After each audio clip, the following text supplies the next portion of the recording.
All right, what's going on, everyone? It is Thursday, October 29th, 2020. I'm Brandon Toy for the Ranty Show with Brandon. God, I got to come up with something better than that. I trip over it every time.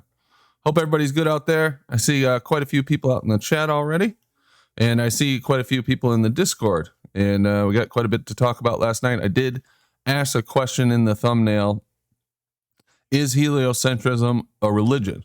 And it's an honest question, and we'll talk about that. And also the Witsit Gets It versus the main surveyor debate last night. That was pretty interesting. So hopefully some of the other panel members watched that, because I enjoyed it personally, and there was a lot of flat earthers there. But first, let's say hello to everybody out in the chat. Ian Adams, yo, bro. Mark Collard, Rusty the Robot Bear. Let's see here. Flat for Life. Liam Bowdrick. Brian Shakur Level. What is Earth? Anthony Burrows. Alexander Lightwater. Hector Ram. Brandon C. Colin Dresser. SE Montreal. What's up, guys? How's everything going tonight? All right. So I mentioned this last night, but there is a new way to support the show through Streamlabs. If none of you have used this before, it's pretty easy. I'm going to put the link in the chat, and it doesn't go through Google, which is nice. So if you want to use this instead of super chatting, that'd be cool. There's the link. And then if you haven't subscribed, oh, and I got the alerts working for that too, in case you were here last night, saw how that flubbed. I got that all worked out. And if you haven't subscribed to my channel, I'd appreciate it if you did. There's some reports that you cannot sign up for alerts. I think it's a Canadian thing, but I don't know. I'm not sure. But anyway, go on over there and subscribe. I'd appreciate it. That'll help me out. And then there's Patreon, all that good stuff in the chat. PayPal, if you want to help Randy while he's on his medical leave, that'd be cool too. All right. Most importantly, if you have any observations, or you have a new argument that you want to bring, or you just want to hang out in the panel, hop on in the Discord, Randy Flat Earth's server, and I should spam the link to that. Hopefully most people have it, but let me see if I can grab the link real quick and put that out there. Let's see. Nope, I don't know how to do that yet, but I'll figure that out during the show and put that out there for you guys. And usually there's a lot of baller trolls in general. Actually, in all the channels, it seemed like they have a concerted effort to make sure that they spam, baller crap, the same cliches every day. No offense, guys. In every single channel. So impossible to keep up with because they work 24/7. But that's pretty cool. Come on in there. Show nights, there's usually a lot of people hanging out in there. Including tonight, and I see a few people in there, and I see like 3 people lit up, so we might be stepping into something here. Let's see what's going on. I don't know how true this is. Apparently they're going to forgive your debt. Sorry? Is that a thing called Nasara or Jasara, where they're going to reset currency and forgive student loans and personal loans? No. I mean, forgive all your loans, everything. But there's one catch to it. You will have to forfeit all your property. And there's like some...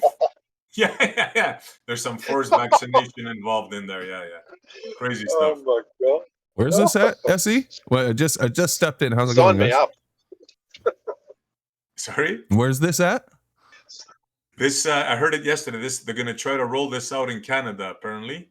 Don't quote me on this. I just heard it yesterday. Apparently, it's called the Debt Forgiveness Program.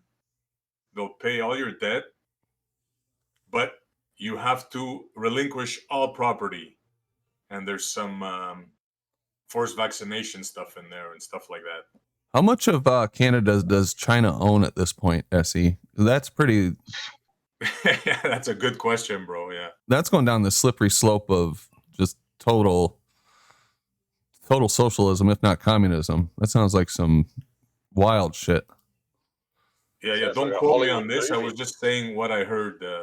Oh, okay. I saw it in some video. Gotcha. All right. Anyway, let me say who's in chat for the audience listening. We've got Dr. Professor Etherband Boy Travis. What's going on? Hello. What ho? F Evangelist. Hey, Brandon, how are you? Good, man. Jimbo. Oh, I think you're having a mic issue, Jimbo. You look like you're lit up. Rob Keane. You don't understand. I know, Rob. SE Montreal. We're trying. Yes, sir. Now, what brought that up, bro, is the video you posted. I hope we can discuss that. Oh, that I posted? Are you talking about that COVID one that I put in the general? Yeah. I was going to come and post it, and I look and I go, oh, he already posted it. Oh, Damn. right when I saw that, I was like, holy shit, this is, well, I've heard this talked about many times. Oh, let me say hello to Right the Hand. What's up, Right the Hand? What up? Nothing's real. Yeah, you got quite the reputation going on these days, man. I heard they were talking about you over at another show this afternoon for like 20 minutes. Yeah, you should check it out. Yeah, they were like, this guy, he's lost. He's crazy, insane. You got like, when they picture you, it's like a naked gorilla with, just jumping all around, talking about everything's fake. Something like that. Yeah, I can only imagine. Yeah, it's pretty crazy, man. Yeah, so that video I posted, SE. Yeah, I don't want to get too much into it because I don't want to get the stream taken down, but essentially, I wonder if I can post that in the chat so everybody should watch it. And I mean everybody and his cousin Bob. Yeah, if I can find that. What are we supposed to watch? Well, there's this video from OAN or AON America. What is that station called? Forgot. OAN. You know that news station? It's kind of like a conservative type news station. It's not Fox or CNN. So they're talking about how the CDC put out a report that said essentially 130,000 of the deaths that have been attributed to COVID were clearly cases where the people died from they were going to die anyway, from another disease such like pneumonia, influenza, heart attacks, that kind of thing. And they got counted as COVID deaths. So I put the link in the chat for anybody that's wondering what that YouTube link is. That's what we're talking about. But I posted a link on my Facebook page like 8 months ago with the same lady saying the exact same thing, like at the beginning of all this. Oh yeah, that one doctor who came out. Yeah, there's a lot of doctors who have come out throughout this. Oh yeah, it's been known for a while, but it's who brought this one out. It's yeah. Which organization? Yeah, the CDC, right? Yes, sir. Yeah, so what are they trying to do? Kind of weird. Cover their ass. Yeah. I don't know. This whole thing, though. When it comes out, they're gonna say, "What do Look, you mean? We told you. We told Yes, you that these people weren't dying just from COVID. Yeah. We told you this."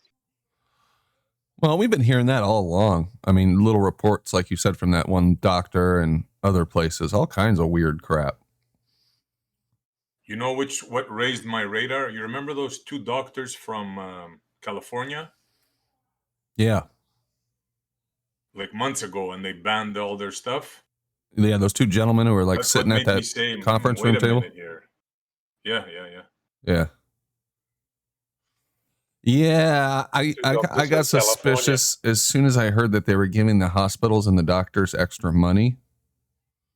Yeah. It was like, oh, now you've created a financial incentive. Why'd you do that? I think those two guys brought it out first. I think I heard it first from them, the payoff. If I could be wrong about that.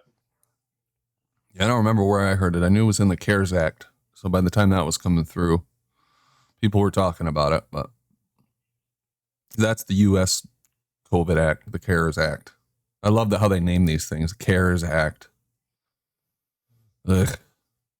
Disgusting. We care for your well-being. Oh yeah, they love us. They love us. Just give us a couple more $1 trillion. Let us rob you and give it to these people. Anyway, did anybody catch the Witsit main surveyor debate last night? You mean the one-sided comedy show? Yeah, I caught that. Yeah.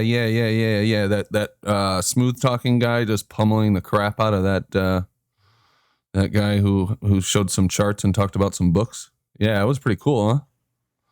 That was embarrassing. Shout out to Witsit. The guy, he asked him, what's the circumference of the Earth? The stuff that you've been surveying for the past whatever many years. He did not know. Huh. Are you kidding me? I didn't catch that.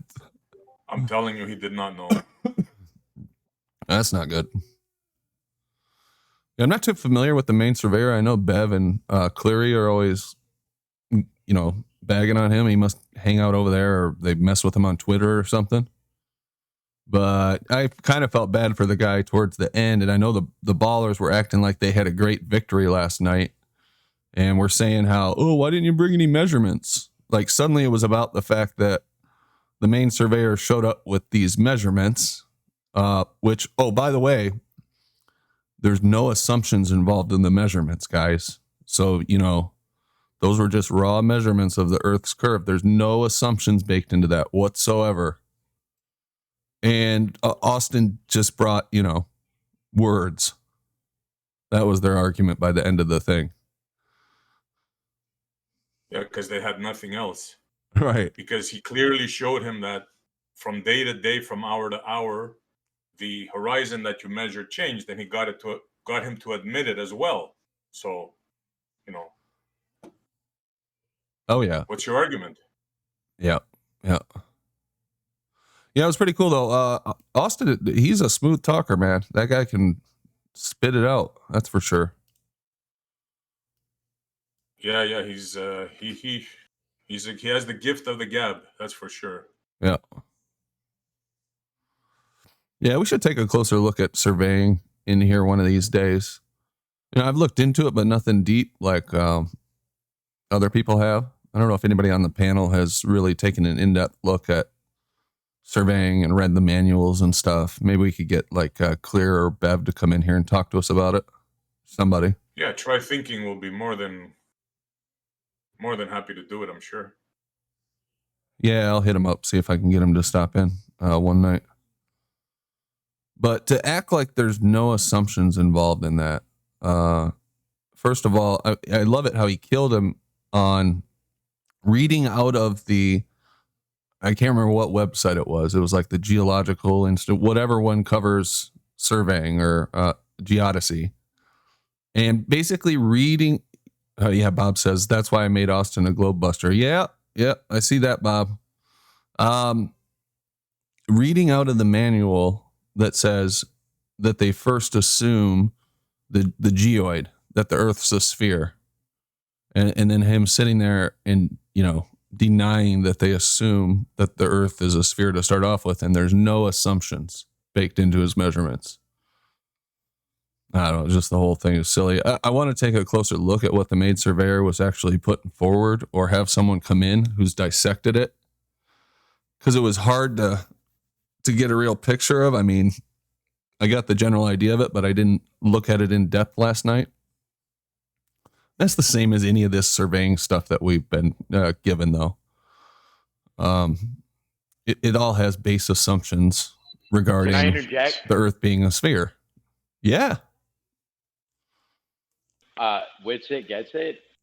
At the end of the debate, I don't know if anybody caught it, but spit a little rap. And if anybody could clip that, I'm sure he would love to hear it clip. And put it back out, because he pretty much nailed it, and it's awesome. Yeah, he's got it out there somewhere. If you didn't watch it, at least go to the end of that. It's out there already. It was awesome. It's pretty good. Yeah, he's got it on some channel. I don't know what channel it's on, if he put it on his channel or some other one, but I've heard him do that in Jem's Discord before too, and just spit out the rap. That's pretty funny. Those guys always go, "Oh, my ears are bleeding" or something like that. It's pretty funny. It needs a beat. Yeah, I haven't heard the original. I don't know if it has a beat or if it's just freestyle. Maybe I can find that during the show. So anyway, so you watch that, Rob? Obviously. Oh, he's gone. All right. Anyway, so what else is going on, guys? Any big news over the last day in the flat earth world or otherwise that you want to share? No? Flat Everybody's for life. aware of Got the some homework for you, Brandon. Oh, F. Evangelist, you're roboting. Oh, I'm sorry, I was reading John's. Okay. All right, he dropped out. Anyway, so let's just start our topic that I had on the thumbnail. Is heliocentrism a religion? And I'll just give you my thoughts up front and then we can discuss. I say yes, it's clearly a religion. It came out of a religious movement, and it has all the hallmarks of a religion to me. So the way I look at it is it's a worldwide religion. It's the most successful perhaps that there's ever been or that we know of in this day and age, because most of the people who are in it, it's so successful and so widespread that they don't even realize that they're in a religion. And only recently have people started to wake up to the fact that they have a set of beliefs that are partially based on faith, at least partially. Well, faith makes you, kind of do the ad hoc rationalization, even if you see stuff that doesn't quite jive. You have faith that eventually it will jive, and you can kind of explain it away. Not only is it a religion, it's the name is baked into it. Heliocentric, the god Helios from the Greek religion, the sun god. I mean, it's right there for everybody to see. Oh yeah, no kidding. Hello, can you hear me now? Ah, there you are. Yeah, just a quick one. Sorry to interrupt the flow, guys. Just a quick one, Brandon. While we're chatting about something else at some point in the show, if you go into the text, into the junk convo section, Yeah. Phil Bell posted a video to me a couple of days ago, trying to show me how he works in the satellite industry, how they're launching satellites in space. Now, it's only goes for about a minute and a half or so, but in watching it, I thought, oh yeah, pretty standard. Could be CGI, blah blah blah. But then, about 3/4 of the way through it, it actually shows this so-called rocket putting what I can assume to be satellites into space or into orbit. Now, when you watch this thing, I mean, you have a quick look at it. You've seen those shows on TV where you've got the lobster fishermen that are just kind of throwing pots into the ocean. That's what it looks like. This old or high tech for a billion-dollar industry. How are these things, if they're just hurling them into space out of the back of a tin can? Once they give them momentum to go, that they'll just keep traveling in that direction. Like the whole mechanics of it doesn't make any sense. That these things would have no specific orientation in space. They're just tumbling and spiraling. Like, just if you got time, just have a quick look at it and see if you think it's worth commenting on. Yeah, I have seen this before actually, and yeah, it is worth commenting on. I don't know if this ISRO would cause us any trouble if we brought this up. I can't imagine they'd care too much. That's the thing. Whether you could, if you scrub through it, you won't really get the effect of seeing them just. It's like a rabbit doing poo into space. It's just like these pellets going boom, boom, boom out into the vacuum. Well, I'll just turn the sound down and we can take a look at it. Now that you got our interest up on this, we'll take a brief diversion from the conversation we started. Thanks a lot, Effie. Good job. No, I'm joking, but blame the roboting. Sorry, man. And we'll watch this real quick. Yeah, it's 1 minute and 58 seconds. Hey, Phil, scream if you don't want us to watch it. All right, I didn't hear it. All right, let's go. This is PSLV. Oh, let me share my screen with you guys. Screen sharing. You guys should see it now. The first bit's a bit boring, but just as you see, once you start seeing them shooting out into space, it's about at the minute mark or a bit after that. That's when I just went, huh? That wouldn't work.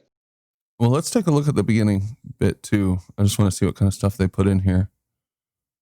Why wouldn't it work? Numbers. It's got to be official.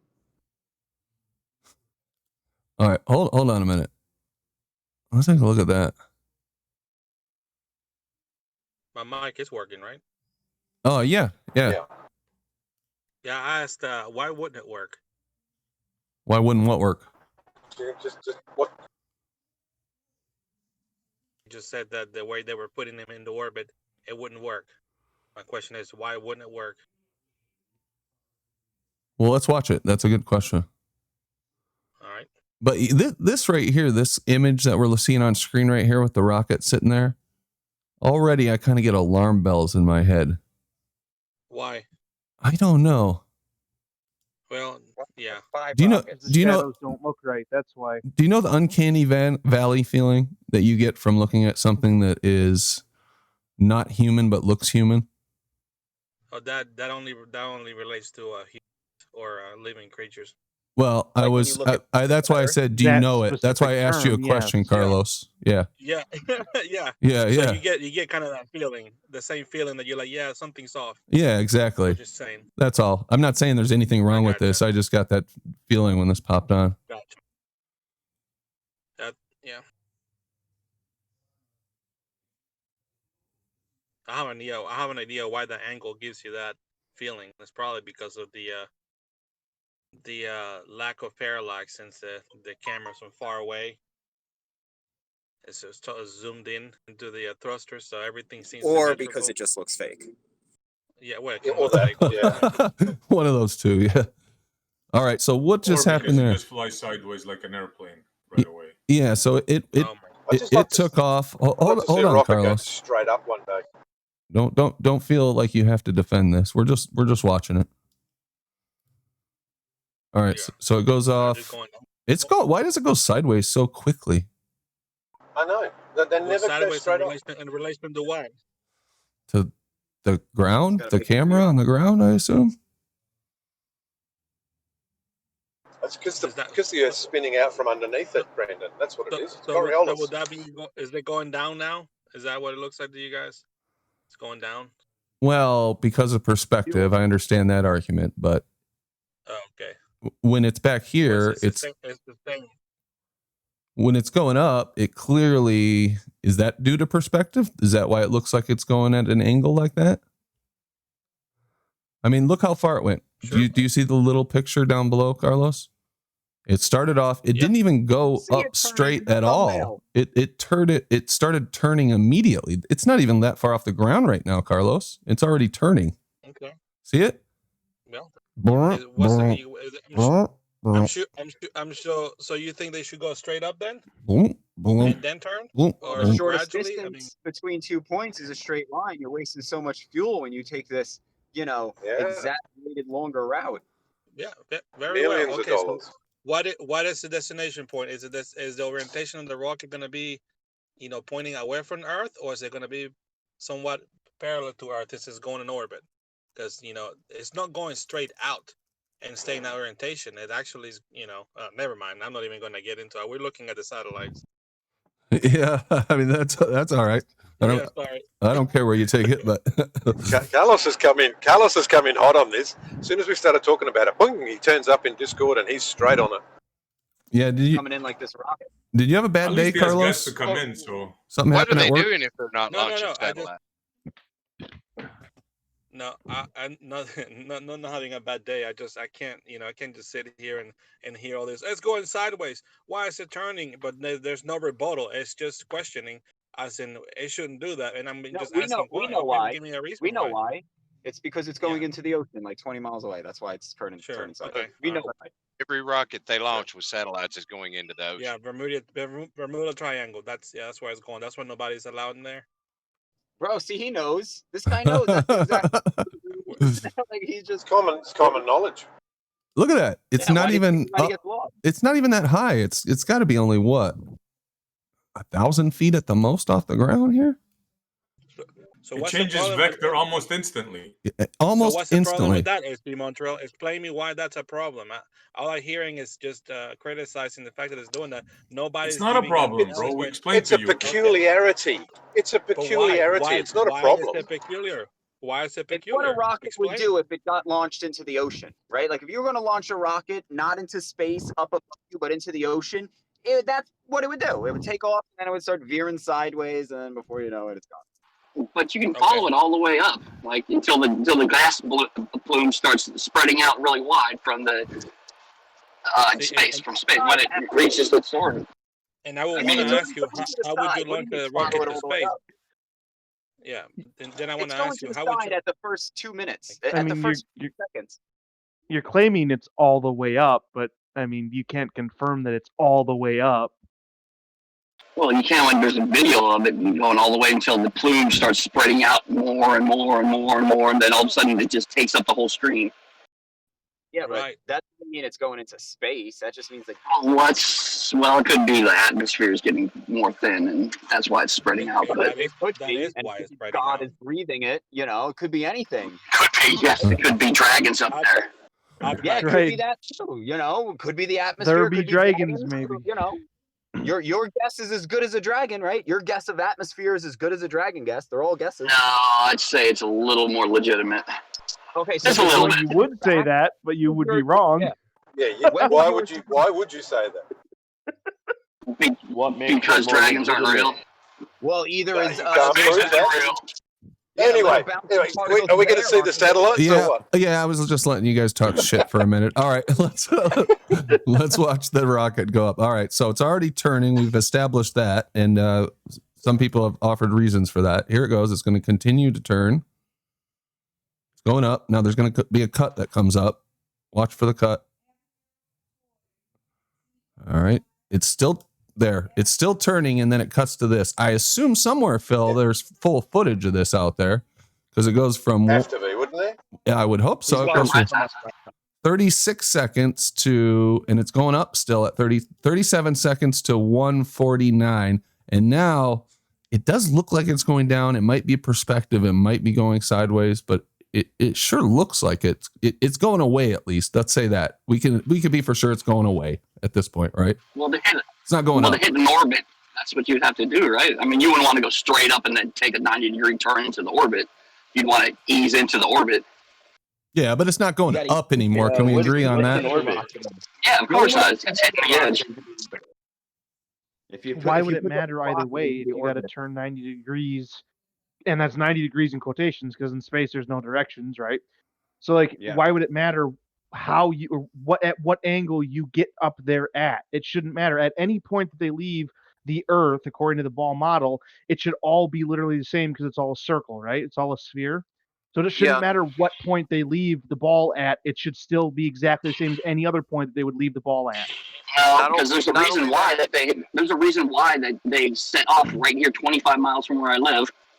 That's why they set off from here in California, because it's the perfect trajectory to go into space, like to reach the orbit. Okay, but why? If it's a sphere, then it shouldn't matter. It should be literally the same at every point on the sphere exiting the atmosphere. Why would it matter? And because they have these coordinates locked down to where they know exactly precise time and everything where it'll be if they leave from that spot at that time. Man, you're not answering the question. You're saying words, but you're not addressing the thing that I've said. It shouldn't matter if it's a sphere. If it's a sphere, every point should be just like every other point. No, according to my calculation, that doesn't make sense. All right. I get what you're saying though, Bob. If it's spun in all different directions all at once. Yeah. Okay. So listen. But I mean, it takes a long time for like that. That means there'd be an eclipse like Riley says, every month then, because the Earth is spinning so crazy that every single whatever point is going to be underneath the sun at one point. I don't know what I'm saying there. Okay, I was going to say, Tony, where are you going with this? Right. So, I mean, if we just think about the fact that allegedly, I had a good thought. Allegedly, the atmosphere is stuck with the Earth, so there's not going to be any resistance of the atmosphere going in a different direction. So it's all uniform with the spin of the Earth. So you're not going to have any friction. So there's no reason not to go straight up. The farther up you go, the less atmosphere you have. So the less friction you're going to get. So it doesn't make any sense for you to say, what are they going to do once they get up to orbit and hit a 90-degree angle? Why would they need to hit a 90-degree angle? Why couldn't they just keep going straight up? It's going to be less and less atmosphere. And you guys all say, really? Hold on, Howard. Once it gets into the orbit, there's less atmosphere, which makes it easier for the rocket to travel. So there's going to be no resistance. There's no reason to divert from a vertical angle. None.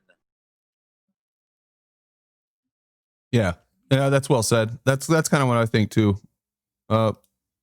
Anybody got a rebuttal, or we'll just go on? All right, so here it looks like it ejects here. I wanted to use another word, but now it does this thing where all of a sudden it releases, and there's this big head on it. What's going on here?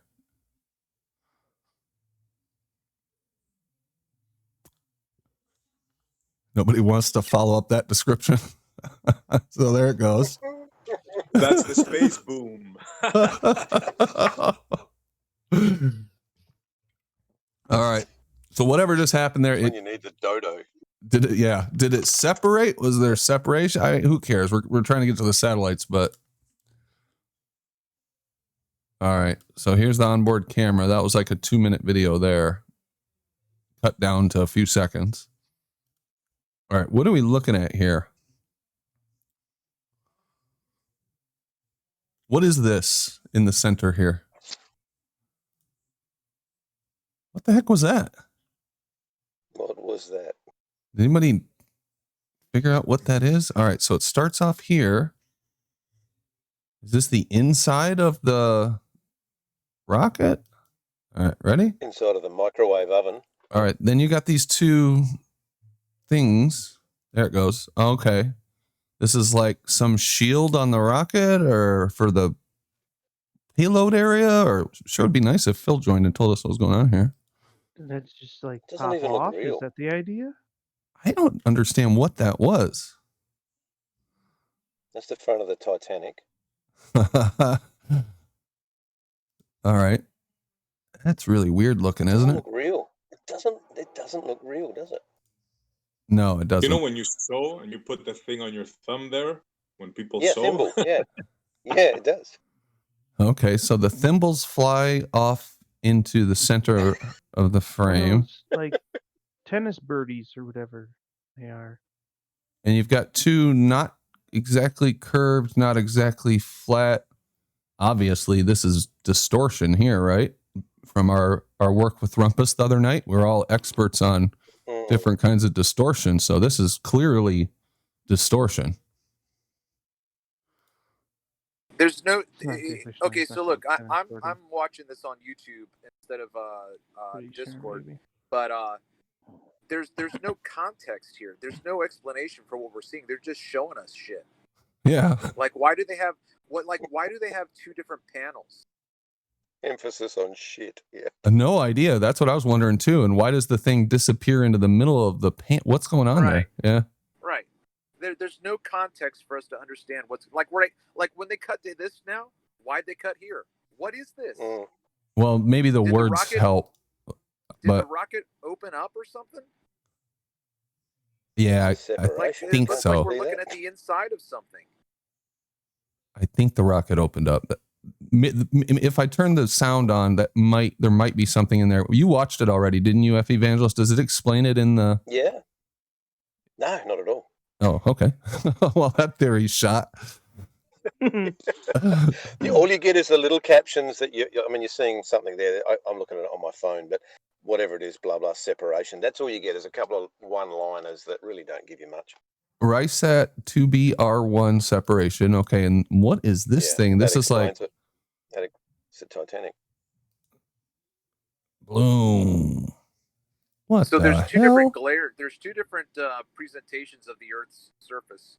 Right now, we can't see anything but this this washout. And the other one where you had the two panels next to each other, the left panel you had a clear shot of the Earth's surface, but in the right panel you had this washout. Yeah. You know, why does that? Why does the place you're at right now in the video look like it's one of those moon landing shots from like there 1960s? you go. Now it opens what up. the heck is with this camera? Oh, this is awful footage here. Just as you're watching this, Like just bear in mind, they right? had how I'd nice had of a camera on that stupid car they supposedly put in space, Tesla or whatever, and we have this crap. Like, what is this? Yeah. Just bear in mind, Professor Phil and I had a bit of backwards and forwards, and he said to me, well, do you believe there's satellites in space? And I said, I don't know, Phil, if there's something up there. And then this video is what Phil gave to me, which in his mind would settle it. That I would watch this and I would be convinced that this is what it is. So just bear that in the back of your mind. Okay, so this is his A1 evidence that satellites are real. This is apparently, yes. Hey, page 42 pointed out something good in chat, which is these badass aftermarket afterburners this thing has on it. See these down here in the bottom right? This is like a hot rod here. Pimp my shuttle. Yo, I heard you like rockets, so we put rockets on your rocket so you could rock it while you rock it. Well, and look at 60-inch plasma TV. What's with all the gold foil too? It's like all chromed out and shit. Yeah. This thing's pretty cool. I don't see any tape. You guys see any tape? Not with this kind of definition. The resolution is awful. Would they record it with a razor phone or something? So they're sending Nokia to the shuttle. So where did they make this movie at that they're making? Bollywood? I don't know. Maybe it's in the maybe it's in the credits at the end, Howard. Keep watching. So what is this right here? What is this round thing? What is this? What is this whole thing? I don't know. All right, let's keep it going. There it goes. Bye. Bye. Bye. Where does that end up, by the way? Just still floating around out there? Yeah, that's up there right now. Even now, circling above us. Wait. Okay, hold on. Go back a little bit. Okay. Watch what happens to both it and what I'm guessing is supposedly supposed to be a section of Earth up there in the top left as it gets further away. All right. I'm going to... Okay, hold on. Now watch. Now what's going on here? Oh, it's getting brighter. Are they both being like highly irradiated as it floats away? It's called adjusting the contrast and brightness and exposure, cameras, CMOS sensor. Who's doing CGI? that? I think there's some light coming off of this thing and hitting the camera. That's the theory. Have you ever used a camera? See, my goodness. We'll go with that. Bam. Yeah, I have used a camera, and guess what happens when I'm using a camera? I'm standing right behind the camera doing stuff with it. Who's doing that? Doing what? Making the adjustments. The camera itself. You ever heard of automatic exposure? But why? Automatic white balance? What changed? It doesn't look like there's some light coming into the lens or anything that's being added to it. What is causing that to take place?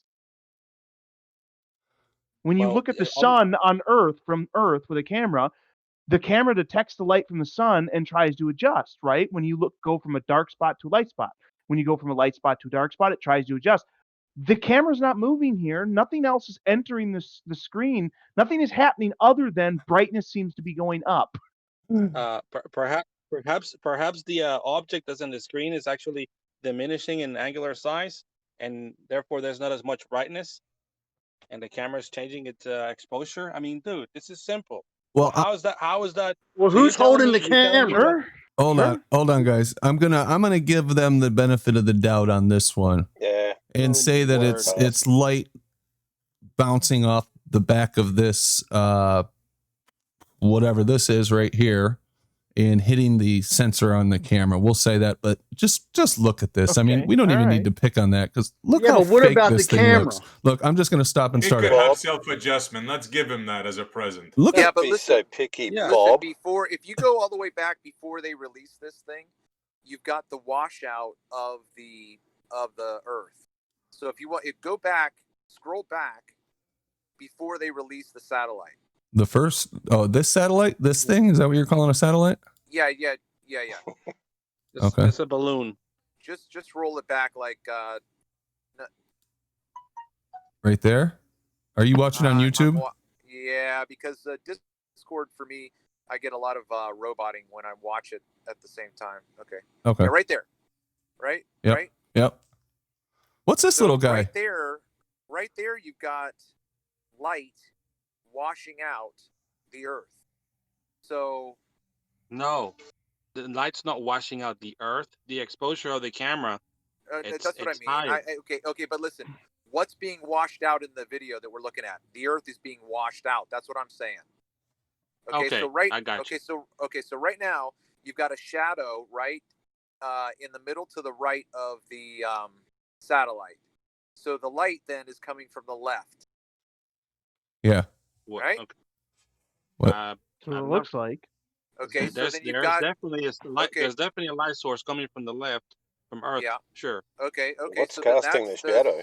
Right. So that's the source of the washout for the camera. I wouldn't. Hey, first of all, I wouldn't say it's a shadow. Also, that's a reflective material. So when you're seeing a reflection of lack of light, which is in the vastness of space. So I don't know, but yeah, the light source. Yeah, the Earth seems to be if it's not a shadow, then it's not a surface being hit by the light. I'm fine with that.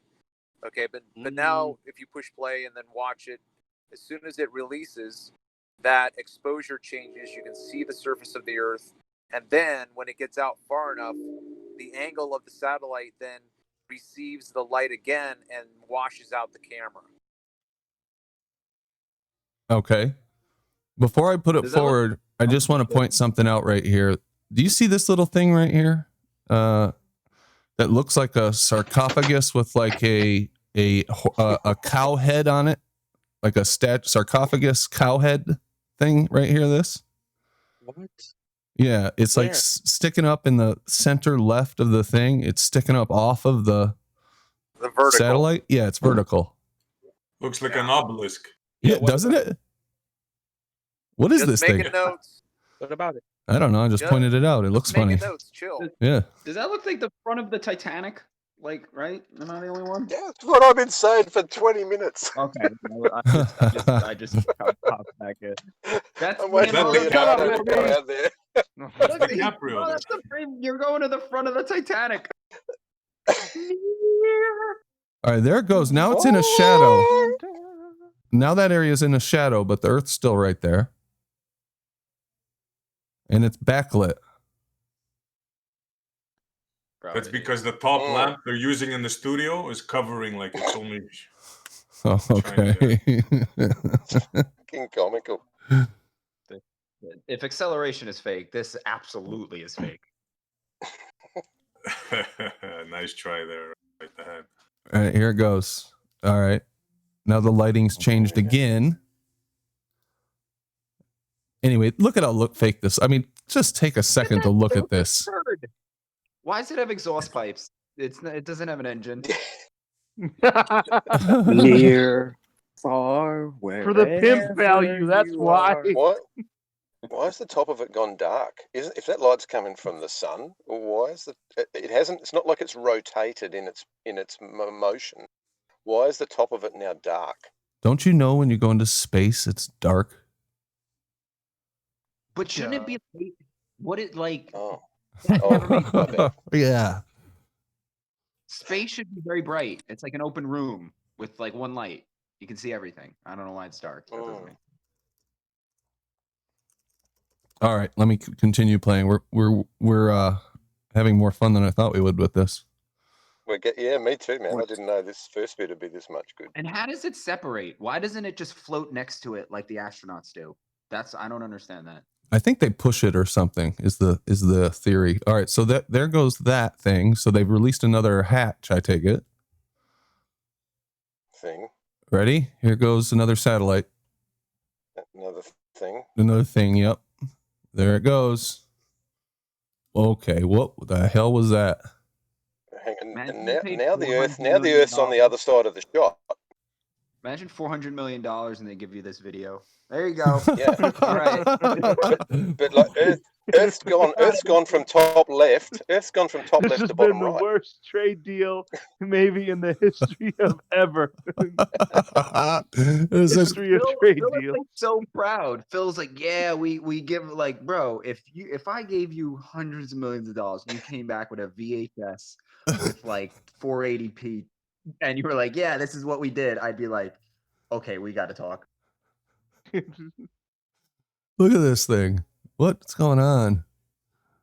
Here it goes. Now watch it go to the left. Here we go. Bam. Return on investment. Did you see that? The solar wind caught it.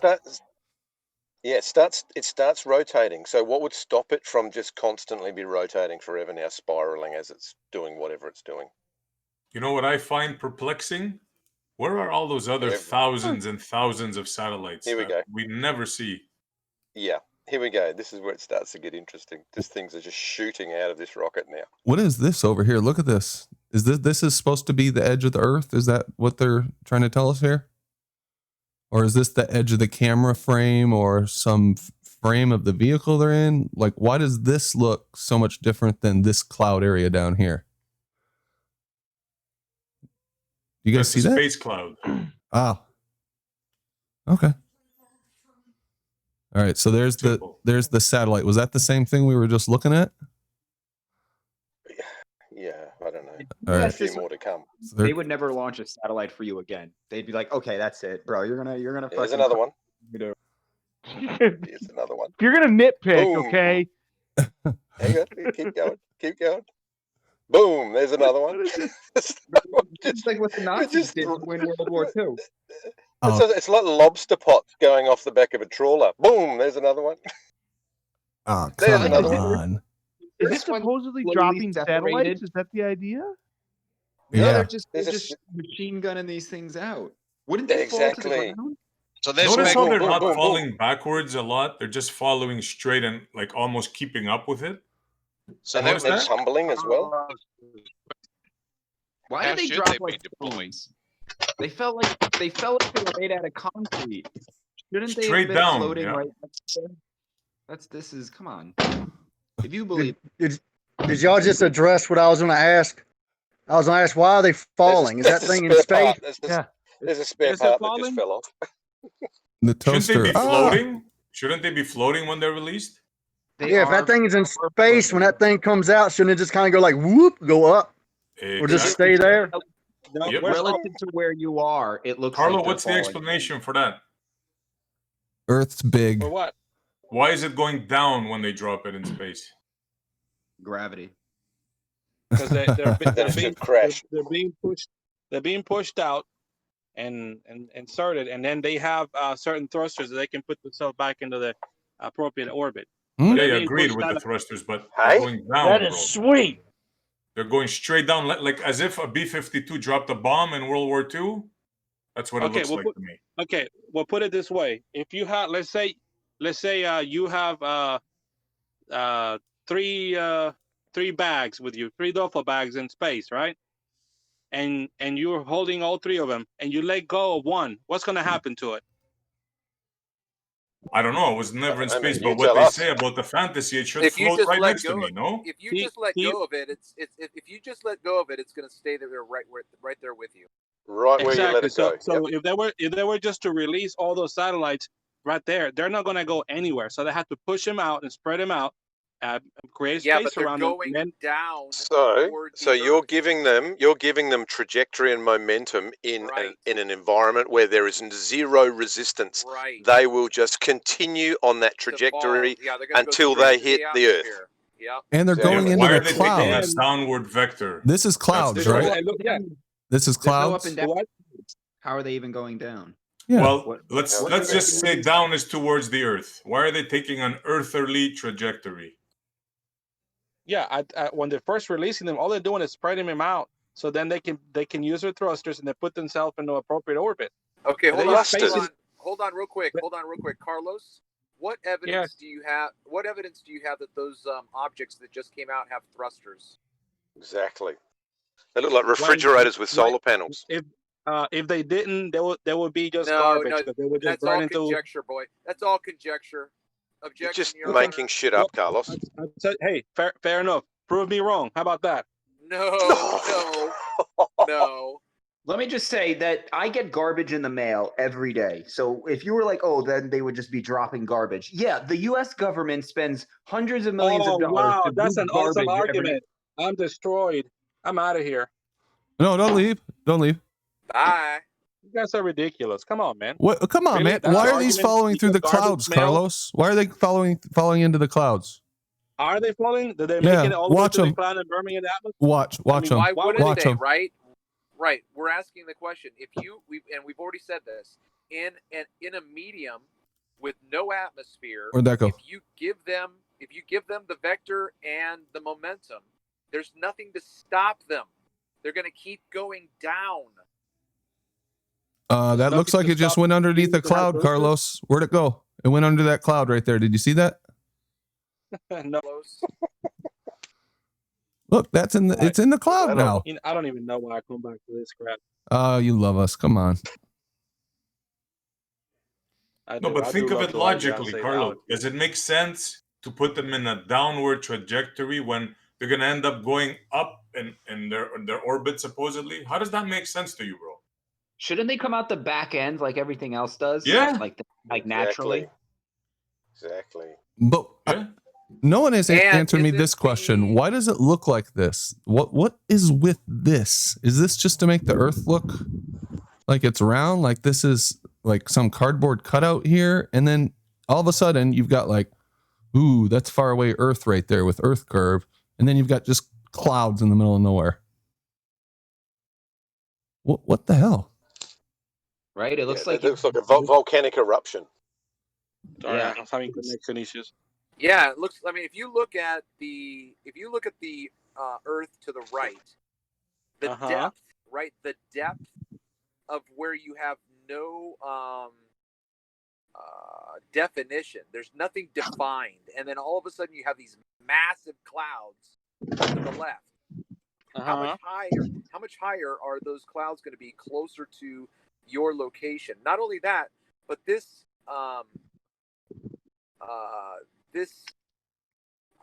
vehicle that is dispensing these smaller satellites looks like it's in geostationary. It's not moving, right? So it looks like it's in geostationary. The thing that's dropping everything, I don't see it moving. Is it? Hello. Like go back a few frames, Brandon, and let's see if this vehicle that's dropping all of this shit is either stationary or moving at 17,000 miles an hour. All right. Well, if it's doing that, it's going to be violating all kinds of laws because it should be going at least 17.5 to stay in orbit. What's all this shit floating out in space? Travis, if that thing was in geostationary orbit, the Earth would be very, very small. I'm just telling you what it looks like to me, Carlos, okay? That's all I'm saying, man. No, I'm telling you that it looks like to me that it is not in geostationary orbit because the Earth would be a lot smaller. It's not in any orbit. Okay, so if it's not if it's not geostationary, then does it have a velocity? Yes. Okay, why isn't it moving? Moving in relation to what? I haven't seen long enough of the video to see if there's any change on the Earth. Not only does it have to have a velocity, Travis, you're absolutely right. It has to have a very specific velocity. 17,500 miles an hour. Yeah. I mean, miles per hour. I said feet per second. Roast me. I'm just stating what your model states in order to stay in orbit. Okay, but what are you using to determine if that's the speed it has? What I'm are not we using any. I'm repeating your model to you. That's all I'm doing. Yes. You know everything about heliocentric model more than me. Okay, what I'm saying is, Travis is saying it's not moving. So if it's not moving, it should be on geostationary orbit. Sure, it would look that way if it was on geostationary orbit. Because no, you're correct on that, Carlo. The Earth, it would be much higher up according to your model. I said that. Yeah, I said that. But I'm agreeing with you, bro. No, oh my gosh. I think the question that needs to be asked is ultimately, did I say something wrong? What's going to? No, he's just butthurt. No, I'm not butthurt. Hey, Ranty. I get aggravated because this is some basic stuff, man. To me, anyway. Ranty.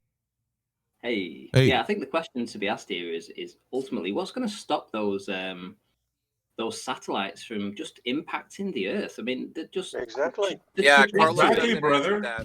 Yeah, the trajectory is right down. It's been given a vector. They have thrusters. It's been given momentum. It's been given a momentum. It's got a vector, and it's downwards towards the Earth. So the question has to be asked is what's going to stop them from impacting the Earth? What can I answer? Yeah, sure. So maybe. All right. So we're by what we're seeing, we're making an assumption, and I did the same assumption too, that the whatever vehicle is dropping off these satellites is in a stable orbit, and as these things are going away, they're going towards the Earth. Now, who's to say that they're not, that vehicle is not actually moving away from Earth? And because there's no parallax with the object going away from. The only thing that we're seeing is the object dropping away and decreasing in angular size. If parallax, yes, that's what I just said. If I know if the vehicle were moving away from, we would see those objects parallax away. We're not. So the objects are not changing the angular size as they're going away from the vehicle? Very fast. Okay, when I have a conversation with people like you, it makes me want to eat a gun. Okay? Okay, I have a question. I have a question. I really do have a question. Right. So Can I test you've my seen sound? right. You've seen people on the ISS, and when they go outside of the ISS, they open the hatch and they are going at the same speed as the ISS, right? Yep. Okay, so when they spit this out, so it's being spat out, so it's being given additional speed. You can clearly see that. Why is it slower? Why is it slowing down? Because it has to be slowing down if it's following it, because it's getting further away. Why isn't it following it like the astronaut would do when the astronaut leaves the ISS? Why are these suddenly slowing down and getting further away? Okay, so first you said ISS. Excellent point, Ranty. Yeah, it's an excellent point. But first you said ISS. We're talking about the footage from that rocket putting out those satellites. Those are two different things. Yeah, but we're still talking about the tangential speed, right? You know, we're still talking about the conservation of momentum. You know, I mean, these things are traveling at a speed, right? You know, so when you release one, it should at least still keep that same speed, right? You know, as soon as it's released from the capsule, someone the rocket, might want to ping Phil and tell him we're destroying his video. It shouldn't start to slow down, should it? It depends. So if something is released and sent towards the Earth, of course, you know, the closer you get to the atmosphere, the more resistance, and of course you slow down. But it all depends on which way you throw it. Or, so I don't know. Which way is it being thrown? Is it being thrown downwards towards the Earth then? Yeah, if you throw something. Professor Phil Bell, maybe. Sorry. They had these little ones the astronauts were throwing up by hand. They looked like they had these little satellites the astronauts were throwing out the whatever by hand. They looked like little hexagons or something. And they were just throwing them ad hoc out into space. And those were the satellites. It's like Oprah handing out keys to new cars. So the question still remains: shouldn't they still keep the same speed? If they've been given a speed? It depends. With no resistance, yes. Yeah, I would say yes. It's got two separate speeds, because if the vehicle that's dispensing these things has an orbital speed, tangential, right? A tangential speed. Let's just call it left. It's going to the left at a certain velocity, and then you're pushing it away from you down. It now has two different speeds. It has one to the left because it's traveling with, and it has one down. Well, I've got a bigger question that we seem to be kind of semi-ignoring. Why are they dropping satellites into clouds? Oh my gosh. Are they dropping it in the clouds, really? How far away those clouds do you think are from the vehicle? Well, the satellites seem to disappear into the clouds. Oh, maybe they're changing angular size so that where you Why can't are really they see so them. close to the clouds? They look like they're getting closer to the Can't see clouds. forever, man. Dude. If you look at the altitudes that these claimed satellites are, like there's a different bunch of series of satellite. There's the Telsats. They're at 2,300 miles up, as opposed to the 240 miles of the ISS. I mean, I could be wrong, but that looks like it goes under a cloud. At that 2,300 miles geocentric, So I don't know where they're filming from. Clouds, usually thunderheads, are 6 foot by 6 foot by 6 foot, 6 miles by 6 miles in diameter. Yeah, it's way too close. It's way too immeasurable. close to those clouds. Way too close. This is, who I feel bad for is, well, I won't say that. I don't feel bad, but I don't know, my Indian brothers and sisters, you might want to look into this because, you should have at least got a better video. I mean, we get pretty good videos over here. Listen, India Space Agency here. We are not telemarketers. What's that, Ranty? I mean, hey, wasn't that like the black hole? The deception doesn't stop there. I mean, I posted an image twice today on my YouTube feed, for everyone to have a look at, because I couldn't believe the first time that Globers just didn't see what was wrong with the bloody image. I mean, it was ridiculous. I had to actually put it up a second time and say, I can't believe Globers actually don't understand what's wrong with this image. This one? Can you go back to the animation one back with the so rockets obvious. on that silver horn or the golden horn there? I want to show you something as it descends or ascends away from its mothership there. All right, yeah, we'll go back in a minute, okay. But Randy just kind of pivoted to this. Is this what you're talking about, Ranty? That's exactly what I'm talking about. Ranty, have you this is artwork, what's wrong right? with the picture yet? I'm sorry. What did you say?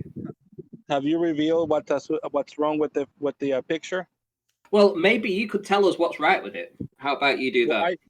I'll do it from memory. And you said tell you what's right with it. Yeah, tell us what's right with that. I don't know about that, but no. At first glance, I could see that there was probably a mismatch, maybe with the size of the moon. Yep. With the Earth. Yep. The other thing I did see, probably the light source. The light source didn't match. Yeah. Quite, and also the exposure maybe. And there was the line, the line where the edge of the Earth. It seemed pretty sharp. Normally, it's not that sharp. I wouldn't think. Normally, a little bit softer, maybe. So, yeah, the geometry didn't look quite right as that being the edge of a sphere. But that's kind of what I saw at first glance. I'm just saying that from memory because I know you posted that, and I wanted to say something, and I didn't. I said, well, he probably already, since he posted it a second time, he already said what's wrong with it, and he's gonna say I just said what he said. But that's what I was asking. I think that those are good, valid points, Carlos. Yeah, and this Earth has no atmosphere apparently. I mean, now you can't. Hey, Ranty, now you can't say that Glover didn't say anything because I just told you what I saw. Just at first glance. So. That's true, Carlos. Well, what happened? Obviously, I keep up to date with things. I was watching Fight the Flat Earths, and he put a video out. I think it was yesterday. So I got to about 10 minutes in or something, and this image popped up. As soon as I saw it, I'm just like, no way, that The moon is not that close and it's not that big. Right? There's just no way. And of course, then you start looking into other things and you look at how the moon's lit and you look at where the light source is for the Earth. So you're absolutely spot on. But yeah, just utter garbage put out. And to be fair, this is supposed to be an authentic image, unaltered.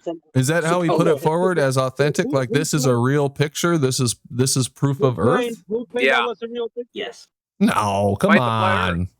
Truthfully. Fight the flat Earth. But Did he really? the source says it was taken from a satellite, and the source says this is a real image, and I say that's bullshit. Maybe a composite. Listen. Just think about what we've seen from the Apollo missions. When the Earth is seen from the surface of the moon, the Earth is very, very small. Look at the scale here. If you were on the moon looking at the Earth, would the Earth be big or small? Just about the same, almost. They make it look like the same size of the moon. Absolutely not. No, not quite the same, but similar. Come on, Carlo, man. It's a joke, bro. Look, we're talking about, and I know what you're talking about because I've seen this. I've heard this argument, and they show a photograph from Apollo, and then they show a satellite image. But the satellite image, it has a very, very narrow field of view, and you're seeing the edge of the moon surface, and then you see the Earth. And they're saying, how in the world does the Earth look that big and whatnot? So, yeah, I don't. Yeah, but that ain't this. This is a Photoshop here, clearly. Yeah, that one. Yeah, that one. I don't know. I don't know who put it out there. Who put it out there saying that this was Fight the flat Earth? Really? The flat Earth. Look how big that hurricane would have to be. Hang on, guys. Hang on, because I could say the same thing. Backpedal, Carlos. Backpedal. No, I'm not backpedaling. Okay, If he's wrong, he's wrong. What I'm saying is, I could say the same thing. Globebusters said this is real, and like they play these memes in the background. Carlos, Fight the Flat Earth's video is a total debunk of all of the housekeeping questions for Nathan Oakley. So one of the very first things that he does, I think this is in relation to the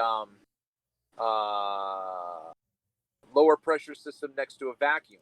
So then he shows these pictures of the atmosphere being kept to the Earth due to gravity. So he's showing his audience at least 3 or 4 different images to demonstrate that we have pictures that show that the Earth's atmosphere is contained. So take it up with Craig.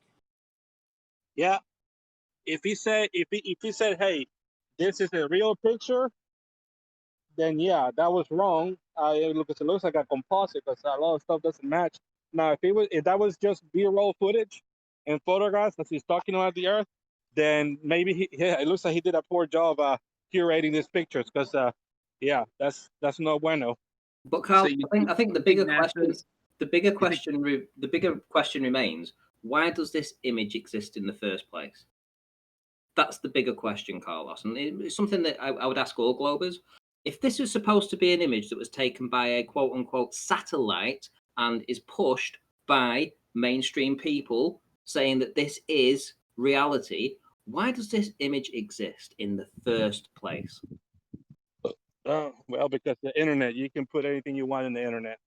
When you're writing an article about, let's say, the moon and the Earth, what you're going to do, you're going to go and search pictures of the moon and Earth, whatever, and grab whatever you like and throw it out there for clickbait. And does that mean they're saying this is real? This is what we're talking about? I don't know. Doesn't that go both ways, right? Can't that mean that like what NASA puts out can be just as bad, right? Like if this, it feels like we're on a revolving door almost. Like if this picture is supplied by space agencies and it's just horrendous, right? Are you just picking out the ones that look good? Or are you just like, oh well, this one's good, and spinning until you find the ones that are good and just ignoring the ones that are bad? Like if I was a private investigator and I brought you pictures and half of them were just like this, like complete, you'd be like, look, what's going on here? You would have to ask questions about the other pictures, right?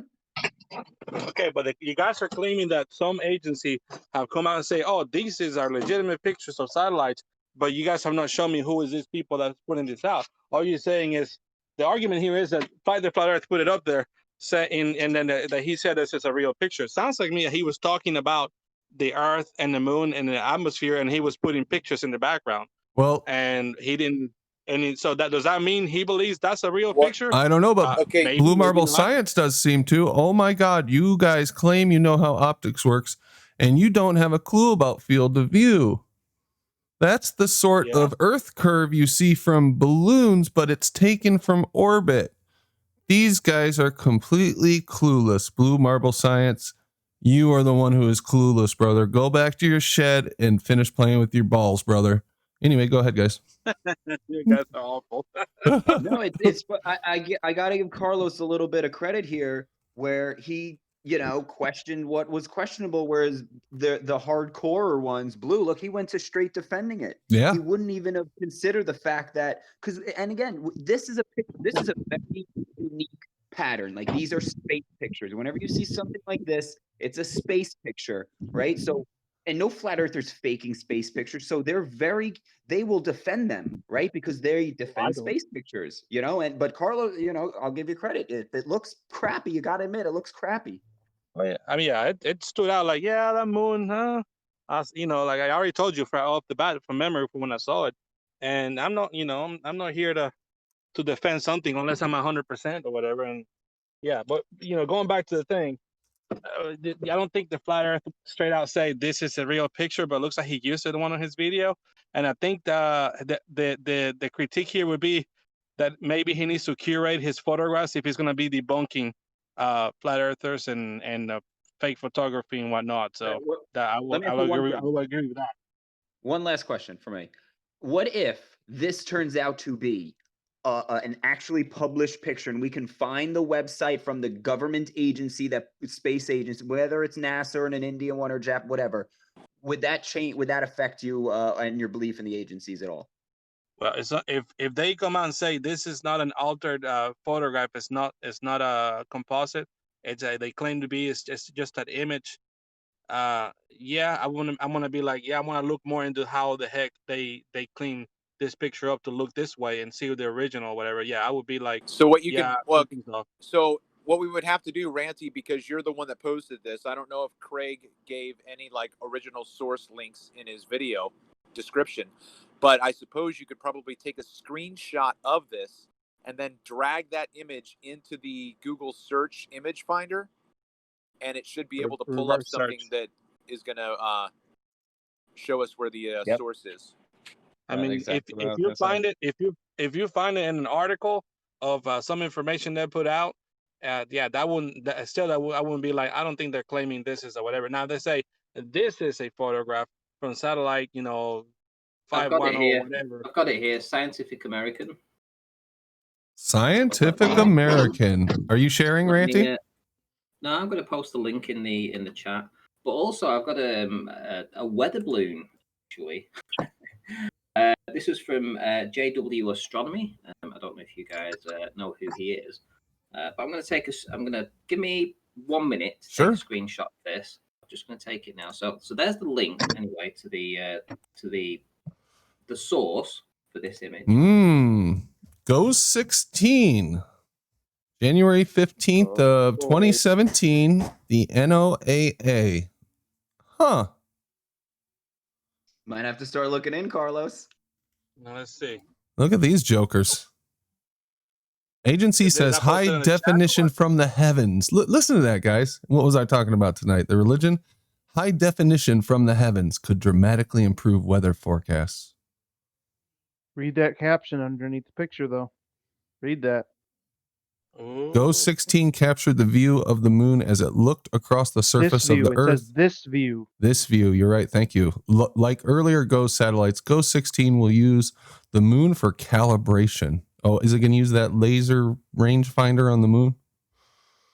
No, so one other thing that I want to do is I've posted just another image in the chat right now, and it's taken from a balloon launch by it's JW Astronomy, and somewhat in the center you can actually see the moon as taken from the high altitude balloon launch. Right now you can scale that. to this size of the land underneath, and you can make your own decisions as to whether or not the scale provided by Scientific American actually matches reality. You decide. It's a close run call, I tell you. Is it the same field of view, Ranty? Same field of view. It's got the Earth in it, and it's got the Moon in it. What That's more not do you field need? of view. That's not field of view, Ranty. It's got the same, essentially the same proportions. You could figure it out for yourself. I mean, it's pretty close. Really?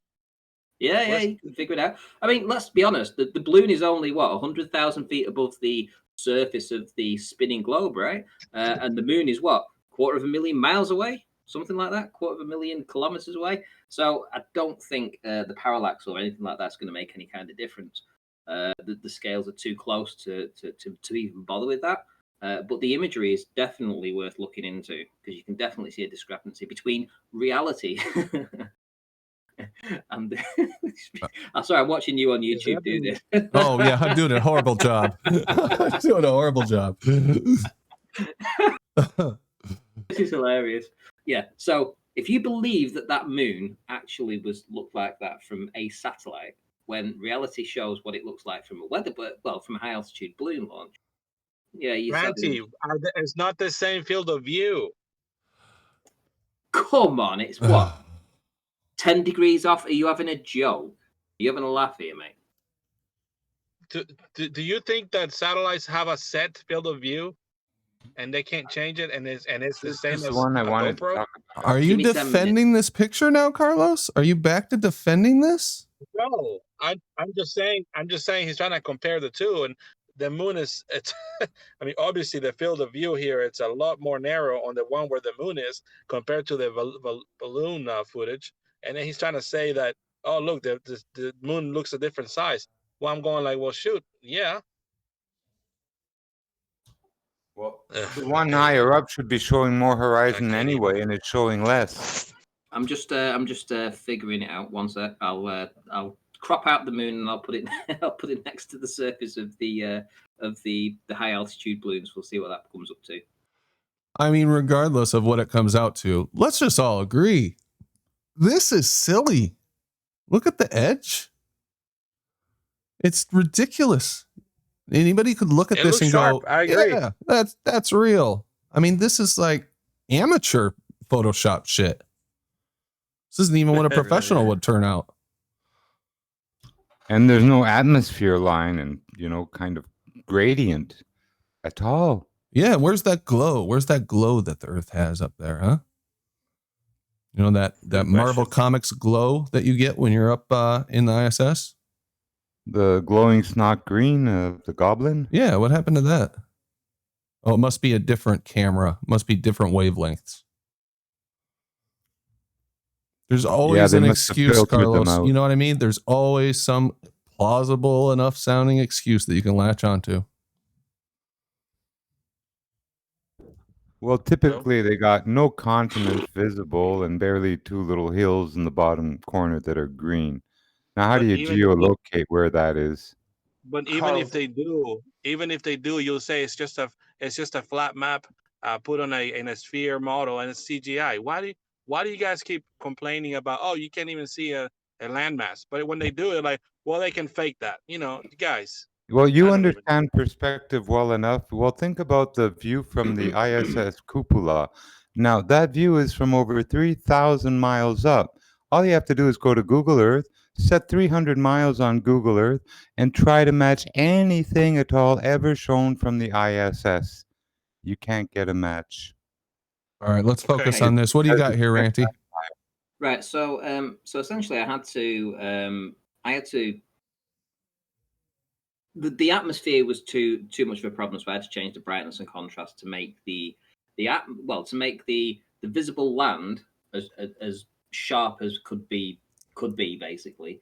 And then what I did, I'd already taken I'd cropped out the moon actual size, and I've just placed it next to that.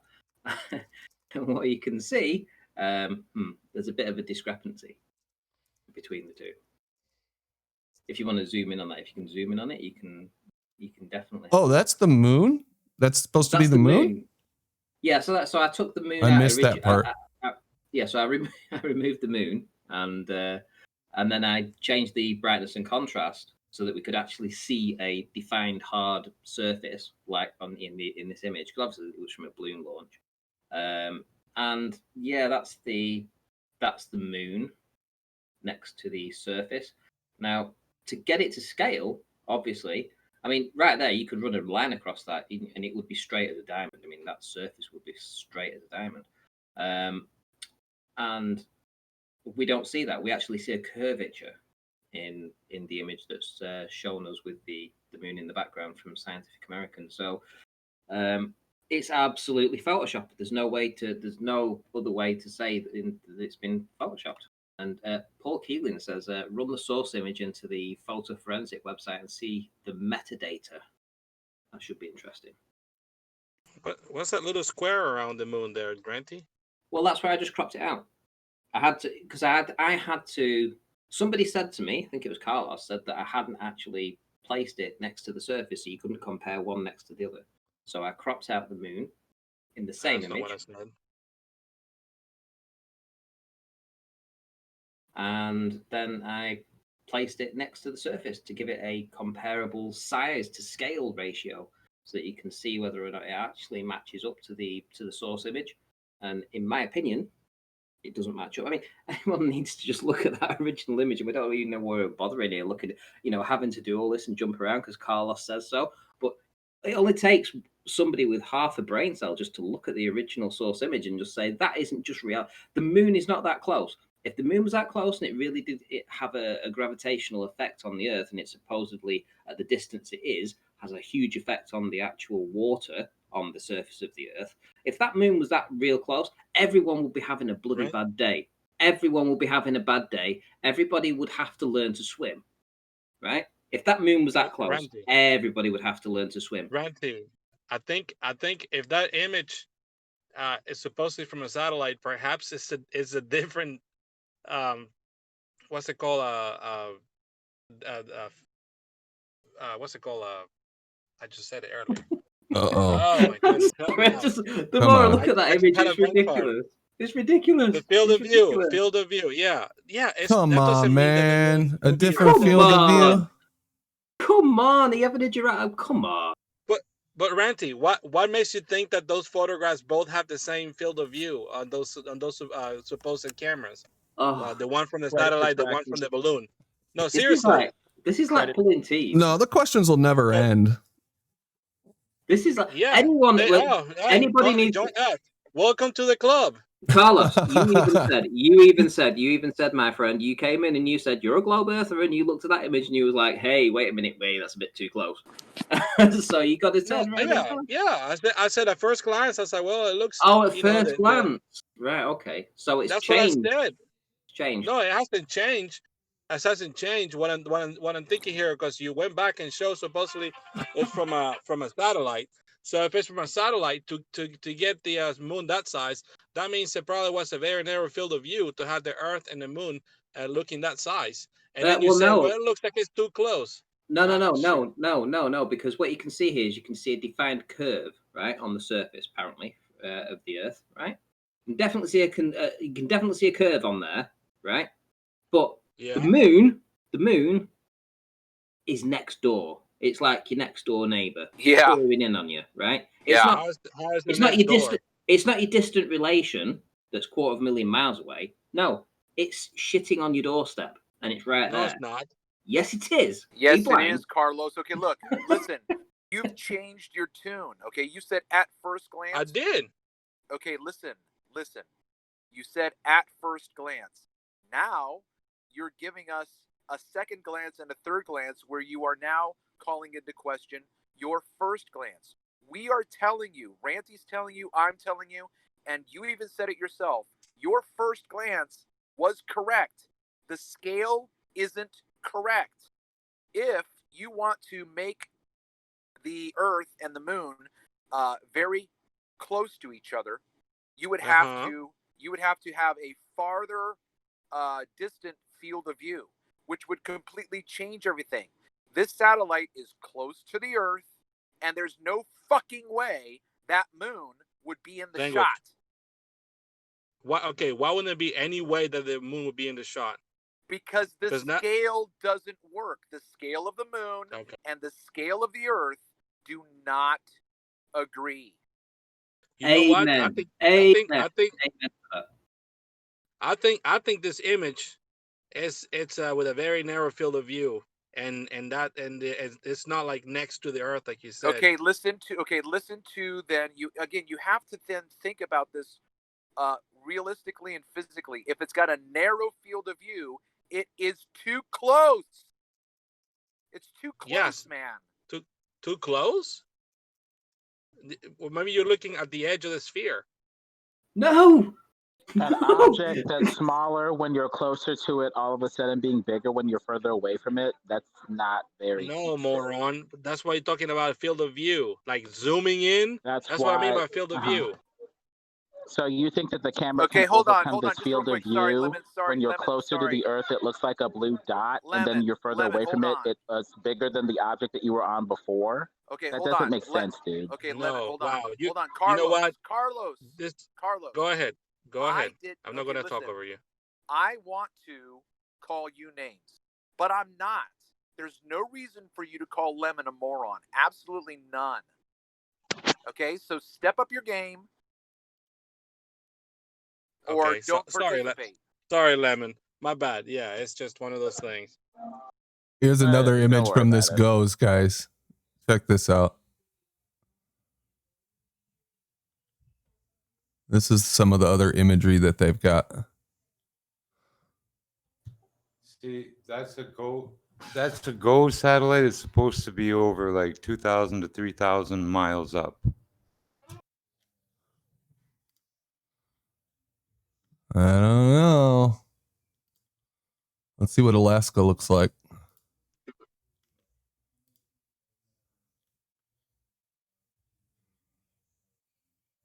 Two to 3,000 miles, you say, Jimbo? That's how high it's supposed to be? Yep, for the geosynchronous ones, they're up about 2,200 to 3,200 miles, they say most of them. Must be the field of view. Oh, look at that. Look at that. You have the Telsat series, the Oscar series. What orbit is that satellite in? The one from the first image that Ranty showed. These should all be, well, anyway, these guys from GOES are all geo-orbiting Earth satellites. That's what GOES is short for. The one at the beginning, I don't know. Yeah, you're going to have to ask Craig. He's your boy. He's the one who gave it to us. No, I think that actually it makes sense. If it's from a geosynchronous orbit, that makes sense why it would look something like that. Because you're not looking at the same field of view as if you had a lower orbit satellite. There's a bunch of satellites that came before. Hold on, Carlos. If it's in geostationary orbit, is it lower than the moon or higher than the moon? It is not.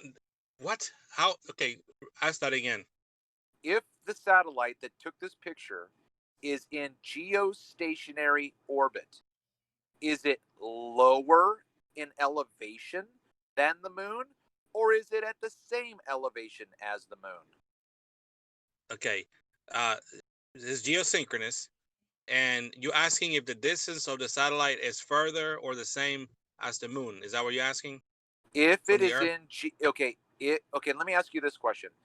What is the orbit of a geosynchronous satellite? It's rotating far away and at a speed where the Earth looks stationary. Wow, you don't know how to answer. It's lower than the moon. Geosynchronous orbit is 17,000 miles away. The moon's like 230,000 miles away. Do you have me muted or something? Okay. No, just get to the point. Okay, you're just gonna have to be patient, Lemon. Carlos. Yes. What is the elevation of a geosynchronous satellite? Don't tell me what it does, because that wasn't my question. Do you know how high the geosynchronous orbit is? It's like 20. It's like 20. It's like 20 something miles, man. 20 miles. Okay. How much farther 20, away is the moon? 20,000. I'm sorry, 20,000 something. How Not much? 20. How much farther? How much farther away is the moon than that synchronous orbit? Is it higher? Not higher, it's further. Yeah. No, Whatever. Okay. yes. So now, does that image look as though the satellite is in the same location, distance-wise, as the moon? What do you mean distance-wise? Okay, I was going to say elevation. It's behind the Earth. Elevation. Okay, look, I was going to say elevation, and you corrected me and said distance. So then I said distance, and you said, "What do you mean distance? Do you have a malfunction?" No, I'm trying to understand your question because clearly, the moon is out behind the Earth. Yeah, and that clearly shows that the satellite is just as high, or just as far, or in the same proximity as the moon because no, it's not. Yeah, it is. No, you don't have to be at the same distance. Depending on the angle of this, yeah, the angle of this satellite is either much, much, much farther away, and the angle is the way it is. Okay, look, bro. I'm asking you why. Why do you have that? Why do you make that deduction? The scale doesn't work. Why doesn't it work? I'm with Ranty at this point. There's no, if you don't get it right now. Okay, let me ask you. Oh, stop, Carlos. Is my line of questioning confusing to anybody else on this panel? No, but he's just going to keep asking questions. It's the panel of flat earthers. He's going to keep asking questions. He's got to defend the picture. He already came in and said that it looks fake. It does. It looks very fake. It's not just the moon's proximity to the Earth. It's the ridiculousness of this photo. Look at the edge of the Earth. You even said it yourself, Carlos. This looks fake. Yeah, because you know why though? Why? Well, now that you thought about it, go ahead. Because I was comparing it to a photograph from a satellite from low Earth orbit with a wider field of view. Oh. And now that you guys, yeah. Oh yeah. Normally, when you see that kind of imaging, you see like the blue glow around the Earth. And you see a lot more features on the Earth, and that you don't see that on that one. Totally. That's it. Okay. All right. So anyway, yeah, so there's all kinds of stuff on this Ghost 16 site. It looks like they mesh a bunch of different data sources and make, pretty pictures, high elevation pictures. But that's some pretty interesting stuff. Hey, Travis, I'll recreate that with a camera, not having to be at the same distance away from the moon is from the Earth. Okay, well, just make sure then that you are scaling the moon and the Earth correctly. Right? I will do that. Okay, I'll do that for you because I think we're having a misunderstanding because you're saying one thing and I don't think I'm getting what you're saying. So I'll do that, okay, and then we'll go from there because otherwise it's gonna be going back and forward. All right. Here's another one. What I've done here is what I've done is I've I've taken the original image, source image, and I've compared it next to the image taken from the balloon launch, and I mean, come on. I mean, if you can't see that the moon in the photoshopped image is about 20 times bigger, maybe more, and let's not even stop there. I mean, let's even go further and just say let's look at the curve that's on the one taken from the geostationary satellite versus the one that was taken from the balloon. I mean, if you can't see the difference here, I see the difference. I hope you can see the difference. Well, but we're talking about two different angles and two different field of views. But angles doesn't change distance. Angle doesn't change distance. The balloon was from 100,000 feet. If you say it was from a geostationary satellite, that was 20,000 feet. Sorry, 20,000. How many miles? Sorry, Sorry, tell me. 20,000, about 22,000 miles. 22,000 miles. Okay, so it's around about a tenth of the way to the moon, right? So it's not 1/10 smaller, right? It's not 1/10. Why would it be, Ranty? It's different field of view. It's zoomed in. field of view Okay, hasn't changed. Ranty, one is zoomed in, the other one's not. How about that? Does that make sense? Zoom in now, Brandon, please, if you can zoom in on that, and just show this guy, because essentially they were, the moon image that was taken from the balloon launch was scaled to the image of the Earth that it was there, right? So there was nothing changed. There's no change to the dimensions of the Earth. There's no change to the moon, right? There's none. It's ridiculous. If you're going to tell me that is the real size of the moon, you're insane. You so can clearly what field of view is that image from the balloon? Field of view. Like a GoPro. It's like what, 120 degrees. Are you watching Brandon's stream on? Yeah, I'm you here. watch it. Okay, so you're watching his stream, so you can see what he's showing you right now. Yes. Okay, so do you see an image? Do you see a difference? Firstly, with the land. Let's say the land. Let's just say it's the land. I see it, Ranty. What's your point? And do you see a difference with the shape and size of the moon? Yep. In each? Yeah. Okay. Do you think one's like 90% bigger than the other, or is it 90% of the full? Because that's what the difference would be. With it being the moon, those two moons have different size. Yeah, sure. Good. Thank you. That's it. That's all we needed to say, because that image, the top image, is impossible. Impossible. That image in the top allegedly is from a geosynchronous orbit, and it's zoomed in.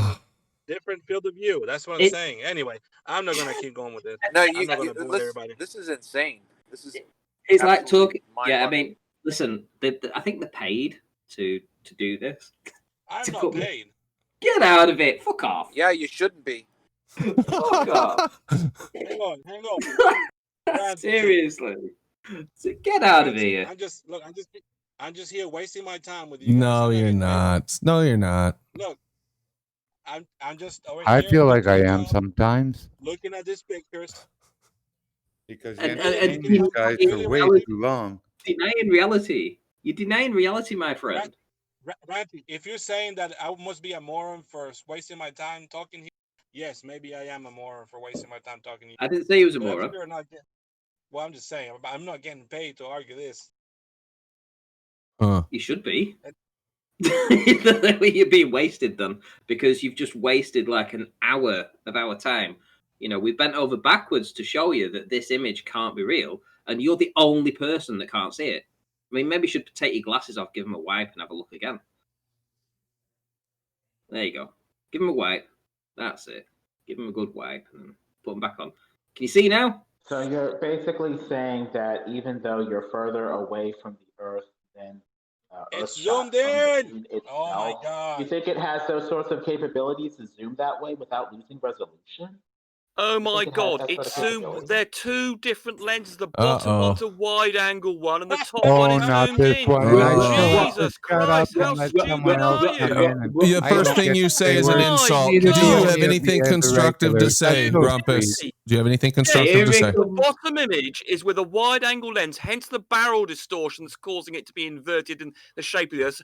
Then the top one is a zoomed-in image. I mean, it's so simple, and you don't understand it. It's amazing. We got a half an hour, 45 minutes. Just incredible. Okay, so how zoomed in is it? How zoomed is the top image in?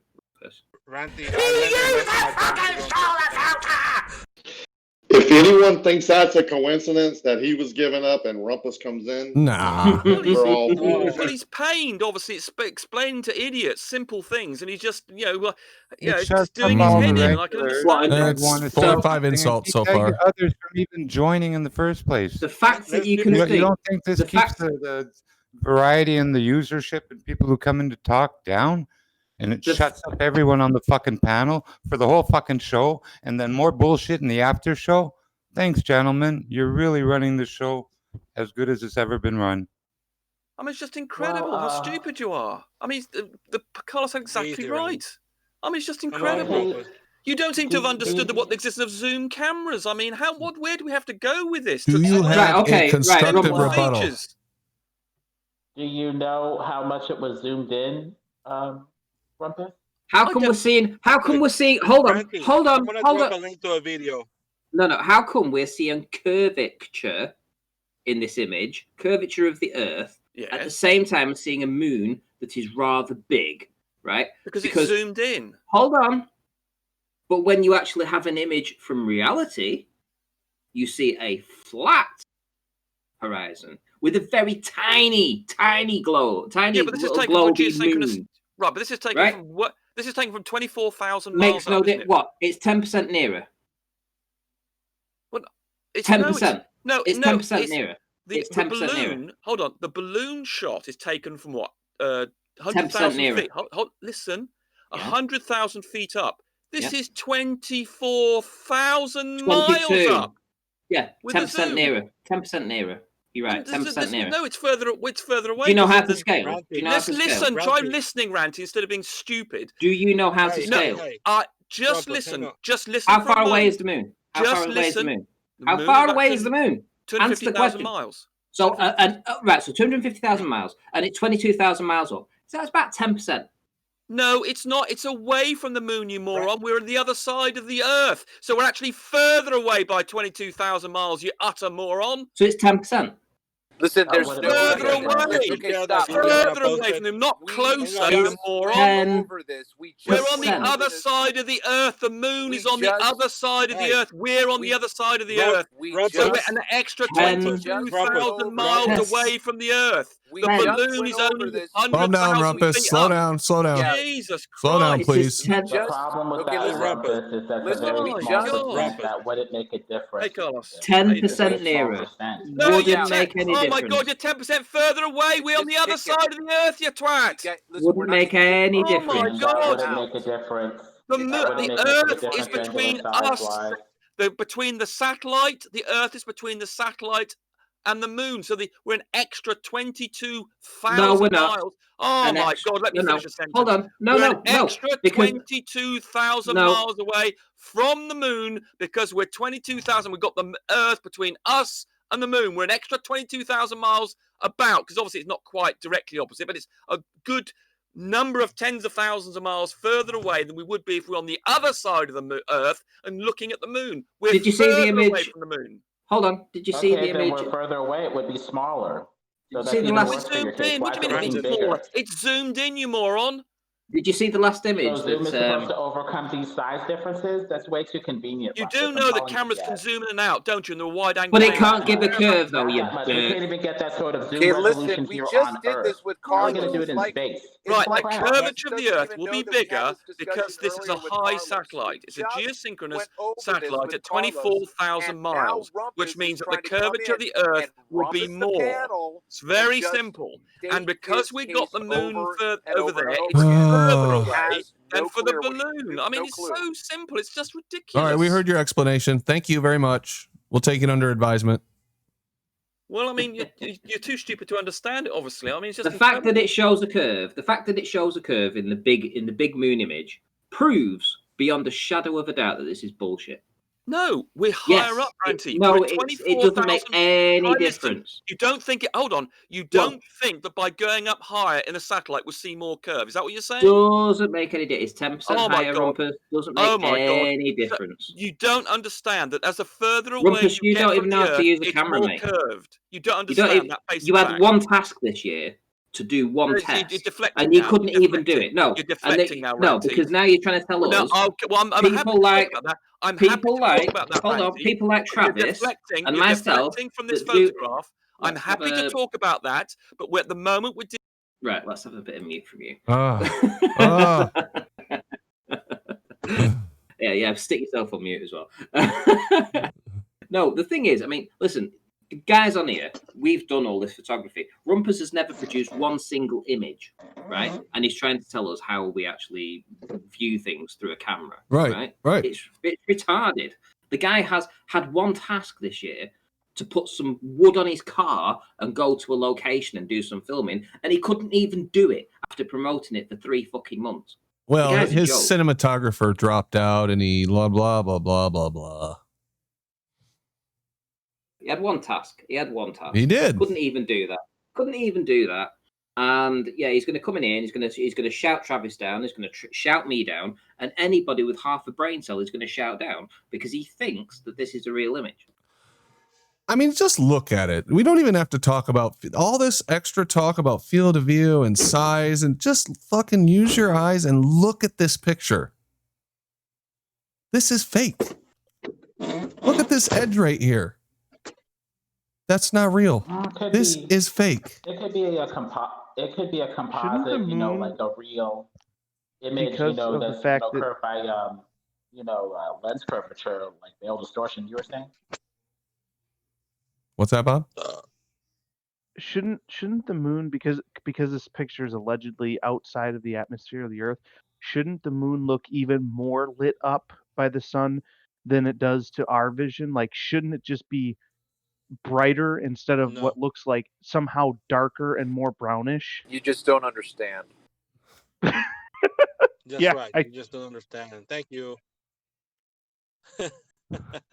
Oh boy. Hey guys. Who's ever seen the moon, like that much of the moon, but have it be that dark? That's not how the moon looks when it's lit up. It's not even close. Yeah. Really? Yeah, that's a great You point. imagine The moon basically looks like its own source of light when it's lit up. It sure If does. you were on the surface of that image there, if you were on the surface of the Earth, right, looking at that moon, right, I think you would have a bad day, right, if it exerted a gravitational pull on the tide, right? You'd definitely be having a bad day. Right, guys. Anyway, thumbs up. Come on, guys. Let's get some. Hold on, guys. Hold on. Whoa. Hold on. Let's get some thumbs up. Right, we've got 25 thumbs up. Let's see if we can get to at least 50. 50. I think we've got 120 people watching. Let's get. If you get enough thumbs up, we get Rumpus unmuted. Oh, he's already. Carlos did a video where he zoomed in and he made the further away Earth look smaller when you were closer and bigger when you were further away. But that was by using, I guess, the zoom. So I guess the question is, what sort of zoom capabilities were they using on this camera? No, well, that video I made actually was regarding the moon making a transit in front of the Earth. Remember, whenever you guys people are saying that the moon looked very, very small next to the Earth, and then there was a picture of the satellite on the moon looking at the Earth, and the Earth looked small, and couldn't figure out why the moon looked bigger than the Earth from that picture from the satellite on the moon compared to that one from this satellite. One of the that sort of zoom trick is available in small spaces, because when you zoom in, it appears that you change the focal point out in space. So you can do that at short distance, but out in space with astronomical distances, it's hard to believe that you're going to reach that focal point where you can, invert the image and make it look bigger or smaller due to your zoom tricks. Yeah, well, that's a bit too convenient.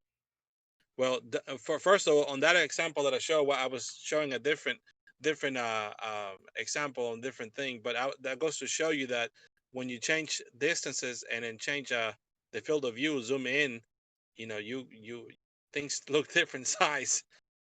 It's possible, but it's only possible at short distances. Because you're talking about a focal length that would be out millions of miles, and it's hard to believe that you'd be exactly the right focal length for what you're talking about. Like I told Travis, I replicate what I'm talking about, and we'll talk then. Yeah, but it's a fallacy of composition, because you proved it in part, but out in millions of miles of space, it would be very unlikely. That would only happen at short distance at best. All right, so I have a question for Carlos, if you don't mind. Go ahead. Can I ask why Earth space photos either have stars in them or absolutely no stars when they come from these sources? This one has no stars at all. Yet so many of them. You got the Earth in the background, and there's stars all over. It's a good question. Curious. Go ahead, Data. Carlos, do you know what HDR is, right? So we have technology where we can shoot high dynamic range. Yeah, so we can shoot really, really, really bright objects with really, really dark objects at the same time, right? So our technology has improved where we can actually have 3 different layers, or let's say 3 different frames of these dynamic ranges.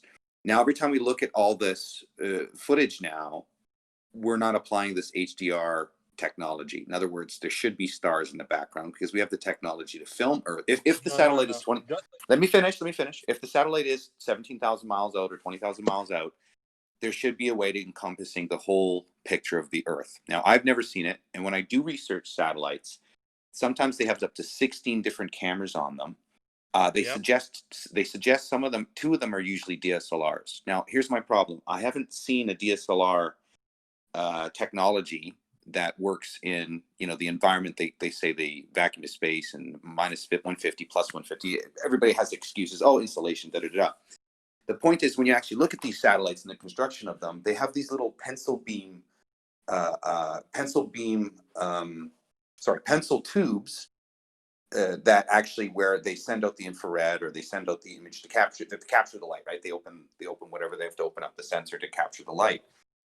They in a lot of this stuff, they don't capture any actual coloration. Well, it's all infrared, right? So it's just different levels of that spectrum, right? So when they do this, the pencil beam is, there's no way these pencil tubes can capture the whole entire section of Earth. Okay, it's just not possible. They use 8-bit sensors to capture. This is when I research the satellites, this is what they say. So my question to you is, are you in your mind, when you look at an image like this, sorry to be pedantic here, but when you look at an image like this, are you fully understanding in your mind that they're taking this whole entire picture at once? Let me see what picture you're talking about. The one you drop in the general chat? In any general pictures that you see from a satellite that's 20,000 miles out, do you really believe that the small little tubes are capturing the whole entire pictures of Earth? There's a one on screen right now. I don't know if this is meant to be a one, shot of the Earth, but there's an example. Yeah, so like, you just look at all this stuff. Do you think they're all like one? My issue is, if you look at how cameras work, you're going to have a field of view, and that's going to be the resolution detail is only as good as the sensor that you have and the lens that you're using. They use a lot of the infrared to capture the images, to pick up, to see through the clouds, so to speak, to see different materials, because they all give off different lights, right? They use different wavelengths of light. Yeah. Yeah, because each material not only the visible spectrum to human eye. Yeah. Yeah. My point is do you understand that these beams of lights are coming out they're not capturing the entire Earth at one time? That's not the case for every single satellite. There's different types of satellite with different types of sensors. So here's my issue though. Here's my issue is that when you look at all these footages though of the globe, they all represent the same pattern of processes. In other words, you can look at one that has been spliced together that looks like the one that you claim is the full picture. Do you understand? So what I'm saying is, if you look at the technology and then look at the claims is, well, this is a full picture, but then it looks like the one that's been composited. Right? You understand what I'm saying? So there's no difference between the two. So what you're doing is you're holding on to the idea that it's a full picture. And I'm saying, well, if it's a full picture, why isn't there stars there? And why does it look like the composite? Yeah, well, you're assuming that I'm hanging on to that. And the other thing I'd have to say is, why would they want to take pictures of the stars if they're taking a picture of the Earth? Okay, so you're saying that we don't need the stars when we're in space, the satellite. We don't need to take a picture of the whole actual existence that's Earth sitting in. We don't want to capture that. We're just really interested in this sphere, is what you're saying. So therefore, we don't need to capture the stars, is what you're saying, right? Well, that's what I'm saying. There's multiple satellites with multiple instrumentation, and anytime they want to, take a image to represent, what Earth will look like from there, either they use a instrument that is using, different wavelengths to actually put together what it will look like on the visible spectrum, or they'll use different photographs to splice together. That's why when I see, for example, that one, I couldn't tell you. Maybe they use a photograph the whole thing. Maybe they did it by sections. But okay, so my research shows that it's by sections, and my research shows that they're 99% composites, and I'll tell you why. It's because if you look how if you look how this is my research though, I could be wrong. Yeah. If you look at with the coloration and the stylization of all these composites, you start to realize that infrared doesn't capture the color rate that a DSLR will capture, right? It captures different elements, and so they have to layer it, right? So if you have to layer it, then you have to judge, is this a blue here, is this a brown here, is this a white here? Right. So they're not actually capturing Earth for what it is. They're capturing sections of Earth, putting it together, coloring it, putting it as a composite, and saying, here's your Earth. Now, if I was a genuine photographer, I would have two choices. I could take a photograph or make an image. Do you think this is a photograph or do you think it's an image? And there is a difference. Yeah, it's probably an image. I'm sure that some of them have taken actual photographs. Can you show me one besides 1972, which looks like a painting? The only one that I can see that looks like a photograph is 1972. That then can be also a painting as well. Okay. If you show me anything that looks like a photograph in 2021 that doesn't look like. I'll give you one better. I'll give you a video camera on a geosynchronous satellite. Look up Dish Network EarthCam, and you see a time lapse. But again, it's animation. It's not a photograph. It's an image, and it's a composite. Again, you just overlooked what I told you. It's not a composite. It's an actual CCD. It's an actual CCD. How far is it out into space? How far is it out into space? Geosynchronous orbit, 22,000 miles. Exactly. So 22,000 miles. So you just negated what I told you. Can you show me any? Can you show me any DSLR that works in the temperatures of -50, -150, and +150 that has a lens over it and Because what the science says is they have to use infrared, which are done with these little pencil tubes. Okay, they don't have a fucking. They don't. Let me finish. They don't have a DSLR stacked to this camera with a lens that you think, right? They're not like a standard DSLR, even though they say they have the two type of DSLRs in the camera. The point is it doesn't capture the whole entire Earth, right? That's why you end up. That's why you end up with these images that look composited. Is my point. Yes, I agree. But what I'm telling you, there are some satellites that they have been up there and they are out there that have sensors that have the full field of view to capture the whole Earth. Now, one example that I can give you of a camera that was made for the spectrum of visible light that we normally use for video cameras and photographic cameras. Look up Dish Network EarthCam, and they actually put it's an animation though. It's an animation. Okay, why is it an animation? Because it's time lapse, right? Okay, it's okay. So it's an edited, composited time lapse. It's not footage, compositing. Right? What is video? Video is a sequence of images. So you can still have a time lapse footage be edited for coloration and whatnot, and you can also have. Listen, hang on. I'm gonna cut you off. You asked me for a video, a camera sensor on a satellite using not using compositing, just using the actual. But it's not a photograph, or is it? It's not even a real video footage. It's animated, bro. Do you understand? Gosh, dude, I'm just okay. The reason why you find those, you can actually find other than the time lapses, but you can find just regular footage. has one. ESA has one. It's animated. The one that you showed me there, it's animated. The Himawari one is animated. They're not true photographs, and they're not true video. They're all animated or colored or treated or layered. Is my point. Nothing is an authentic one photograph shot time in the real space. If you have an issue with a time lapse or something and saying it's not real because it's a time lapse, then you have bigger problems. Because it's a time lapse doesn't negate that action. What's video? What's video? It's in a sequence of images. Sure. It's a sequence of frames, right? Right. Or frames of what? Of images, right? Yeah, it's a video and photo.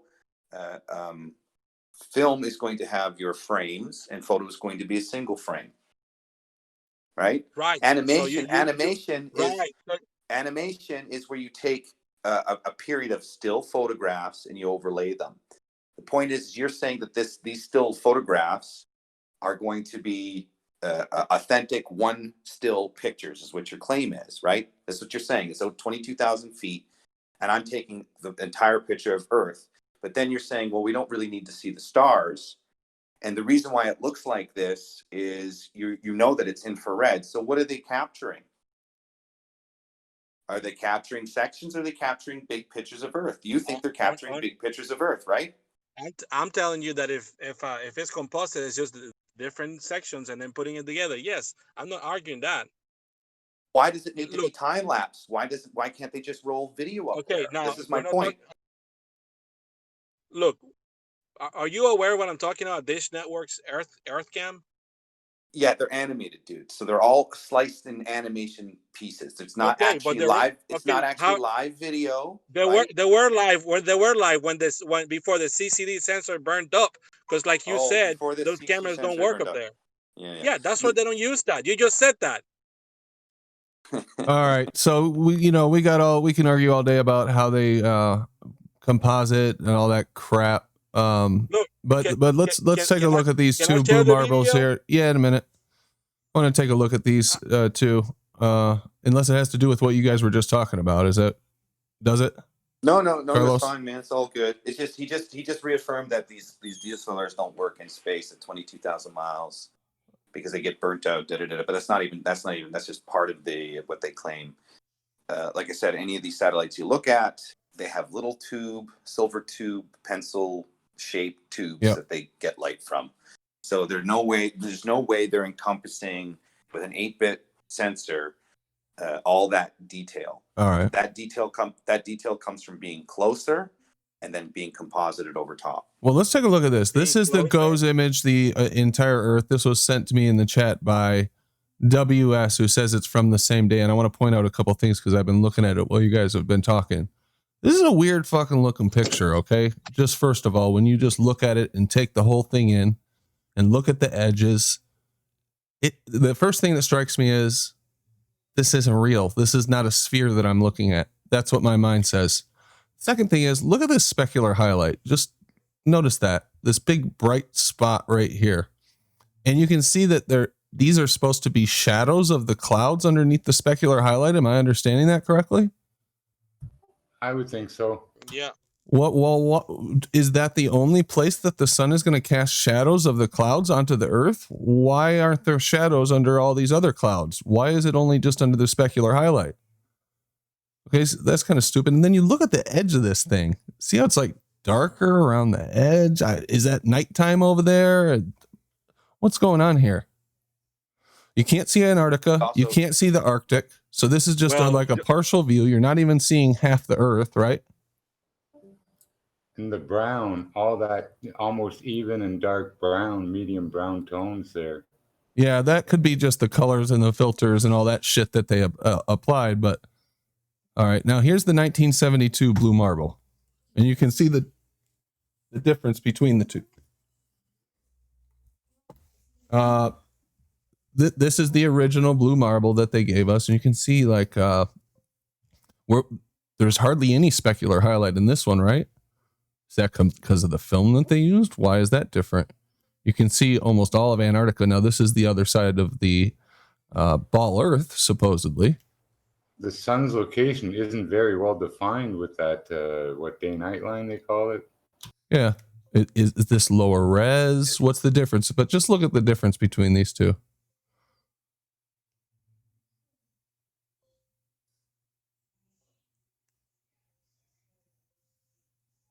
Quite the difference, right?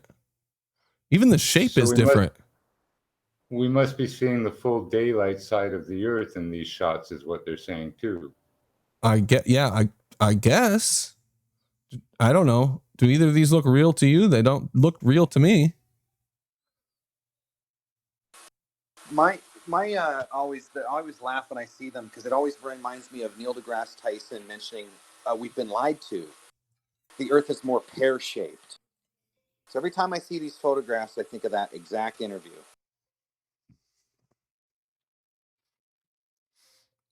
Yeah, and there's definitely some inconsistency here between this one's fatter. I guess it's a closer. No, what? This one's skinnier. Who knows? Maybe it has something to do with the way they took the photo or the way it was rendered or. The Earth gets fatter when Santa's busy doing jumping jacks on the North Pole at Santa's house, But it squishes the Earth at the edges, and he takes a break, and it goes away. That makes sense. When they take the pictures. But to Data's point, this has obviously been so processed. This is, even if these are real pictures, you can never say this is a picture or a photograph of the Earth, ever. This looks like CGI to me. And at best, it's a composite of a ton of different pictures put together with coloring and all that crap. It's right out of Men in Black movies, at the end where the space creature picks up the Earth like a marble and stuff. Is there any raw pictures available, of the actual photo that they might theoretically take from this fantasy land that they go to? Because wouldn't that be a good idea? Just, okay, guys, here's the original picture. You can see it's all fuzzy and shitty, and that's why we process it, and that's why we give it clarity and definition. So, you can have a better understanding of what we're looking at from out there. But wouldn't the original stock footage give them some credibility? I don't know if they post that anywhere or not. I don't know. I don't know that I've ever seen it. Always see the crystal clear processed ones, but where's a raw one? Good question. They claim that the raw ones are very boring to look at, and nobody would have interest in seeing them. So that's why they color them, because all the footage they capture is actually grayscale. Yeah, I don't know much camera equipment that works at, or electronics that work at minus 150 and below. Minus 40 is about. You're a camera denier, Jimbo. And electronics, muscle man type of denier. Why is space so cold? Because they say it's absolute zero in some places. If the sun gets to us and it warms us up, and it's pushing its energy, it's putting out energy in every direction because it's also a sphere.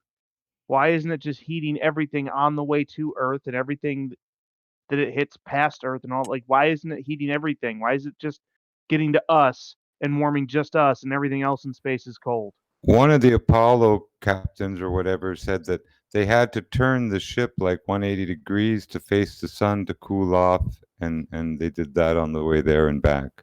Hogwash. And winter's coming here. You can have the best gloves and the best mittens in the world. An hour outside in the cold, and you're still going to get cold fingers. And that's even if it's, minus 20 here, minus 15. If you're up in, quote, the vacuum of space and minus 100 plus, your fingers don't move when they start to freeze. They hurt. You can't bend them. You can't pick up a screwdriver. You can't pick up a spoon. It don't matter how old you are either. When your muscles get that cold, you can't move them. And you can't keep your fingers warm here on Earth for a couple of hours outside. But they do multi-hour spacewalks and handle tools. They solved that problem with the Hasselblad cameras, Jimbo. They insulated them. Yeah. They claim they insulated them. But acetate film, what'd they do to solve that? Oh, they painted them silver.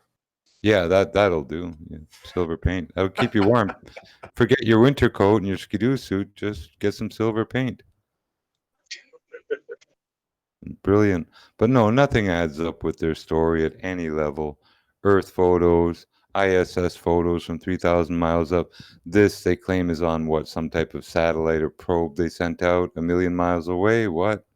Jeez. Most people can't park a car on Earth properly.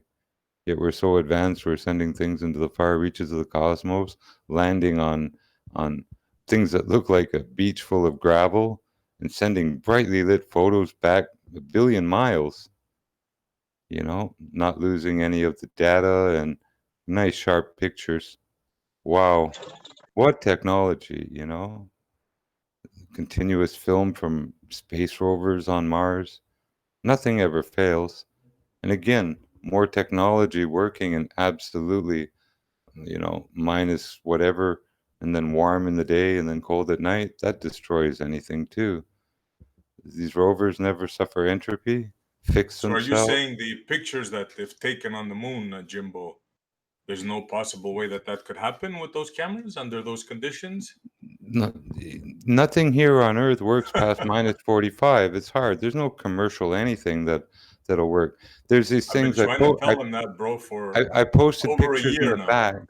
We had to produce things that worked at minus 45 degrees and not fail because people's lives depend on them. These little devices called talkie tutors. Okay. Now they're a little radio that attaches to your hip with a belt, and you flip it upside down or towards you, if you will, to talk into the bottom end of it. There's a mercury switch that activates it, kind of thing, when it's upside down and you're talking into it. When you drop it back down, it breaks the circuit and stuff, saves the battery. But they were life and death tool in the forest industry. I posted pictures of them and stuff, and guys working with them. But it was hard to get things, even when we had good components. We'd make 10 and only 1 or 2 would pass. Because we'd have to freeze them, smash them with screwdrivers, do other stuff, and throw them around like a lumberjack would. Well, you know the technology that we've lost, and that's why we can't go back to the moon. I'm really curious which technology is it exactly that we've lost? Because apparently we've got the technology to go to Mars. So it's kind of like you're in Lake Tahoe and you say you've got the technology to get to Los Angeles, but not to Sacramento. That's a good question. You got technology to put up on these satellites and send rockets up, and the moon's closer, guys. Which technology did they actually lose that stopped us from going back there? Yeah, well, I could answer that. It's a painful process to rebuild it. What is it? Like just life support, like air tanks? What is it that we no longer have the technology to do, but we can go all the way to Mars with a rover and a drone and all this other crap? They claim it's that the Van Allen radiation belts. Yeah, oh no, wait a minute. They went through those already. Sorry. No, that's right. Yeah, no, they went the other way. SC, they didn't go that way. They claim that it's gotten bigger, though. They claim that there's more radiation now, so they can't take the path they did in the 60s. Today, technology is so good we could duct tape a minivan and take the family out there. So, do you guys think that these are supposed to be shadows? It's hard to tell from this, but if these are supposed to be shadows, that's really stupid because clouds are how high usually? Even the highest clouds. What, Brandon? If you went to an Adobe Photoshop or Blender or Cinema 4D, and you watched how they make that stuff with the BMP maps, the bump maps. Yeah. Yep. And yeah, so it's just you can watch how you can make that image right there, watching a tutorial on YouTube, and an hour later with a free program, you can make that exact image you have on your screen. You can even create a volume and ask for the cloud command, and it'll create different kinds of clouds, cumulonimbus, stratus clouds, whatever kind you want, whatever shape you want, whatever layer and altitudes you want, vary them, have them like a void active, and do their own thing. And then sharpen it just slightly to give it a slight more detail, right? Shadow cast everything, because it simulates real life to the degree of resolution that you ask. See, the only thing limits kind of some of these programs is how much resolution or how many bounces of light you want to calculate for the best image and stuff. My point was, so clouds are how high? I mean, typically they max out at 70,000 feet. 70,000 feet. So you're talking thunderstorms. You're talking what? 14 miles. Let's just say 15 miles high. This satellite is supposedly at how far? 17 to 20,000 miles, I heard. So yeah, around 22,000 miles. Yeah. All right. So 15 miles from that distance is going to look like nothing, right? You're not going to have this distance between the clouds and the ground. It's not going to look like that. The clouds are practically on the ground from that far away. Your typical thunderstorm cloud that makes tornadoes and all this stuff, these big old cumulonimbus, they're usually 6 miles in diameter. They cover an area that's a very good question. Ground of 6 square miles. The depth of field between the clouds and the ground at that distance. Yeah, that's a good point. Yeah. So I don't know. We're spending a lot of time on this. I mean, it's fun to pick this stuff apart, but the satellite video was. Those geolindas are covering way more than 6 square miles. The satellite. Look how big that cloud is over the United States. My, what big clouds you have, NASA. Yeah, look at the United States. It's covered by one continuous cloud. That's ridiculous. When does that ever happen? The entire United States. Anytime NASA's taking a picture. It's the United States. Look at all the clouds next to it. It's crazy. Amazingly cloudy day. Look at that. The whole Arctic is covered. It looks like a marble, like a painting, man. Look at that. How could you look at that and oh man. What about all the satellites that supposedly have lenses can see through clouds and everything with their filters and read your newspaper in Moscow, or tell a quarter from a golf ball on the ground from space? Those used to be claims. 125-foot focal lengths on these satellites in space to spy on the Earth. They could read your newspaper on your table in a cafe, they claimed, through the clouds. They could tell with stereoscopic satellite vision there, the difference between the height of a golf ball and a quarter on the ground. They claimed that. Clouds didn't matter. And yet they have to give us photos like this. I remember them saying the clouds today. That they can read a dime, what year it is on the ground. Oh yeah, they say all kinds of stuff like that. I mean, what are the zoom capabilities of these satellites? Even with, what's his name's video, that's at a short, focal length. And you can bring the focal length in and out in quote unquote, optical space with the camera, but that's at a short distance. With these astronomical distances, I mean, it's a bit too much to, begging, the question to believe that it's going to have the perfect focal length the way that he's implying. That's why it's so unbelievable at thousands and thousands of miles in space that it would be that perfect focal length. I'm just not buying it. Yeah, we're going to need more evidence than this, guys. This isn't cutting it, so you guys got to come up with something else. These pictures from space are pretty lame. No motion blur either on anything. The Earth is supposed to be spinning at breakneck speeds, especially at the border, at the equator.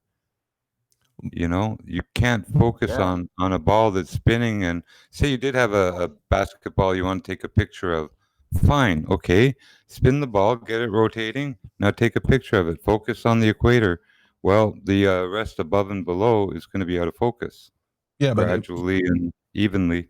The basketball would be spinning once a day, though. Yeah, it's 1,000 miles per hour. And yeah, that matters in most circumstances. But when you're this far away looking at something that's spinning once a day, I don't know that it'd make that much of a difference. I could buy their explanation on that. The ring speed, yeah, that's fair enough. Only if the story is geostationary. That's the only thing. Oh, yeah. Yeah, it's supposed to be geostationary. That's right. Because those spy satellites, correct me if I'm wrong, they're supposed to be moving, right? They're not in one spot.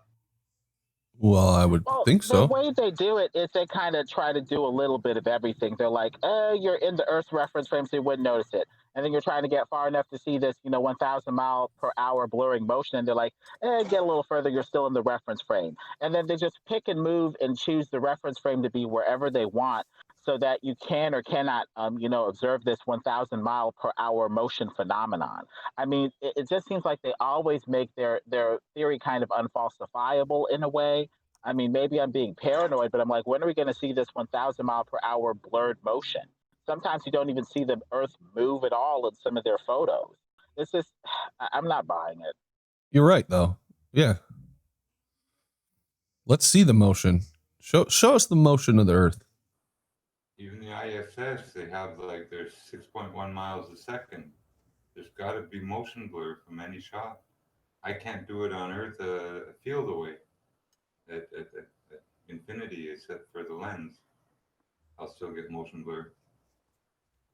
If there's something moving behind what I'm zoomed in at, it'll have motion. And something's moving. I mean, with long exposure photography over, I guess, the course of a year, you get motion blur with that. So we're not seeing that with the ISS in space? I mean, I don't know.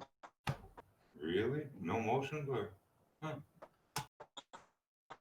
All right. Well, we spent a lot of time on that. What do we think? What's the verdict on Phil's satellite video? Did that crack all our skulls open and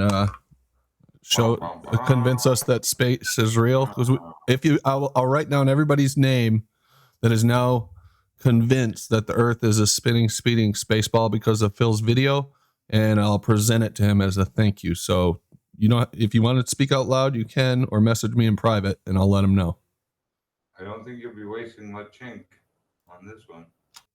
I'm ashamed to say I'm a baller now. Just kidding. or one of the Borat ones. I am a baller, not. As he's the only one. We just got a big donation from Grave Dodger, 2585. He did it through Streamlabs. So appreciate that. I'll play that a couple times. Thanks, man. Appreciate that. He says, great show, team. There, I read that time. First time I didn't read. I'm going to do it one more time. Thanks, dude. He says, great show. You guys can't hear that in Discord, but it plays on the screen in the YouTube. So yeah, that was a lot of fun, for sure. I didn't hear anybody speak up about having their minds changed. So I'll get back to Phil and let him know we need a little bit more. But does anybody have, we got about 15 minutes till we go into final thoughts. Does anybody have another topic that they wanted to bring up? We didn't talk much about heliocentrism being a religion. If anybody has any thoughts on that or something else they wanted to discuss that's happened in the last day or just anything that's on your mind, go ahead, bring it up. Well, it is interesting that you talk about heliocentrism being a religion, because it does seem that we are called to worship as people, and so we're going to worship something, whether it's the state or scientism or whatever. We just got to make sure we're worshiping the right thing. I mean, making sure that we have, the right, God that we're falling down and worshiping or whatever. Yeah. Well, and it's been talked about a lot, but they've essentially set it up to where there's no God and that a man is the highest possible authority in the land, right? Because who rules this spinning ball Earth? It's not God. So who is it? Well, in a way, it's a religion of, fallen angels and demons from hell, because I see people like Jack Parsons and, the Vril Society from the technologically adept, German people that appears to be channeled fallen angel knowledge. So it appears that, you can get, inspiration from on high as long as it's not from, God. It can be a fallen angel demon from hell or you doing your own materialistic scientific exploration. But, the God, especially the Christian God, seems to be totally off limits. So I'm Isn't wondering the if Pope this God's scientism. representative here on Earth, Lemon? The vicar? Isn't that what they say? No, hell no. Oh, that might Well, be they what all say, lie but about everything, and like even the altitudes of these so-called satellites, they're inconsistent. You look at one place, they'll say they're at one altitude. You look at another, they're within another. I put one graph of their altitudes, and it seems like they're all under 1,000 miles. But what do I know? I didn't look at it closely. But if you want to look, it's posted in the back, and there's more satellite garbage out there, including so-called satellite finders for all the Telsat and geos, all of them, the whole works, and tools you can get, quote, to find these satellites, like it's called not bird dog. It's a professional tool to supposedly locate these satellites, any satellite up there. So what can you do? Okay, well, if anybody's interested in that, that's in the Discord. So thanks for posting those. Brandon, have you ever brought up a show about their programming, about their simulations, and how well how advanced their simulations were, and basically help them train for the moon landings? No, that'd be an interesting topic to discuss. I haven't researched it in depth. Obviously, I've heard a lot about it from different things I've watched and read, but well, they run a lot of exercises, right? And I think in the early 90s, this is a while back, they basically wrote about how proficient their exercises are, their computer models of whatever simulation they're running, right? According to their math and their physics, they can run with these models. And so, if you're going to invest in let's say you're a satellite company, your stock market got investors, you have to show them these simulations. This is what our satellite's going to do. This is where it's going to go, and this is the path. And they use a form of this pre-programmed simulation software to emulate what the satellite's going to do. Right? It's like pitching your product. You know what I mean? So, anyway, yeah, I thought that would be kind of cool. Well, HughesNet still has their satellite up for sale for $4 billion if anyone's interested. That's the minimum starting price for a slot that they claim are running out for satellites. So it's all hokum. You know what's funny, though? When you go look at these satellites, they're the size of your fist, right? All the way up to the size of a bus.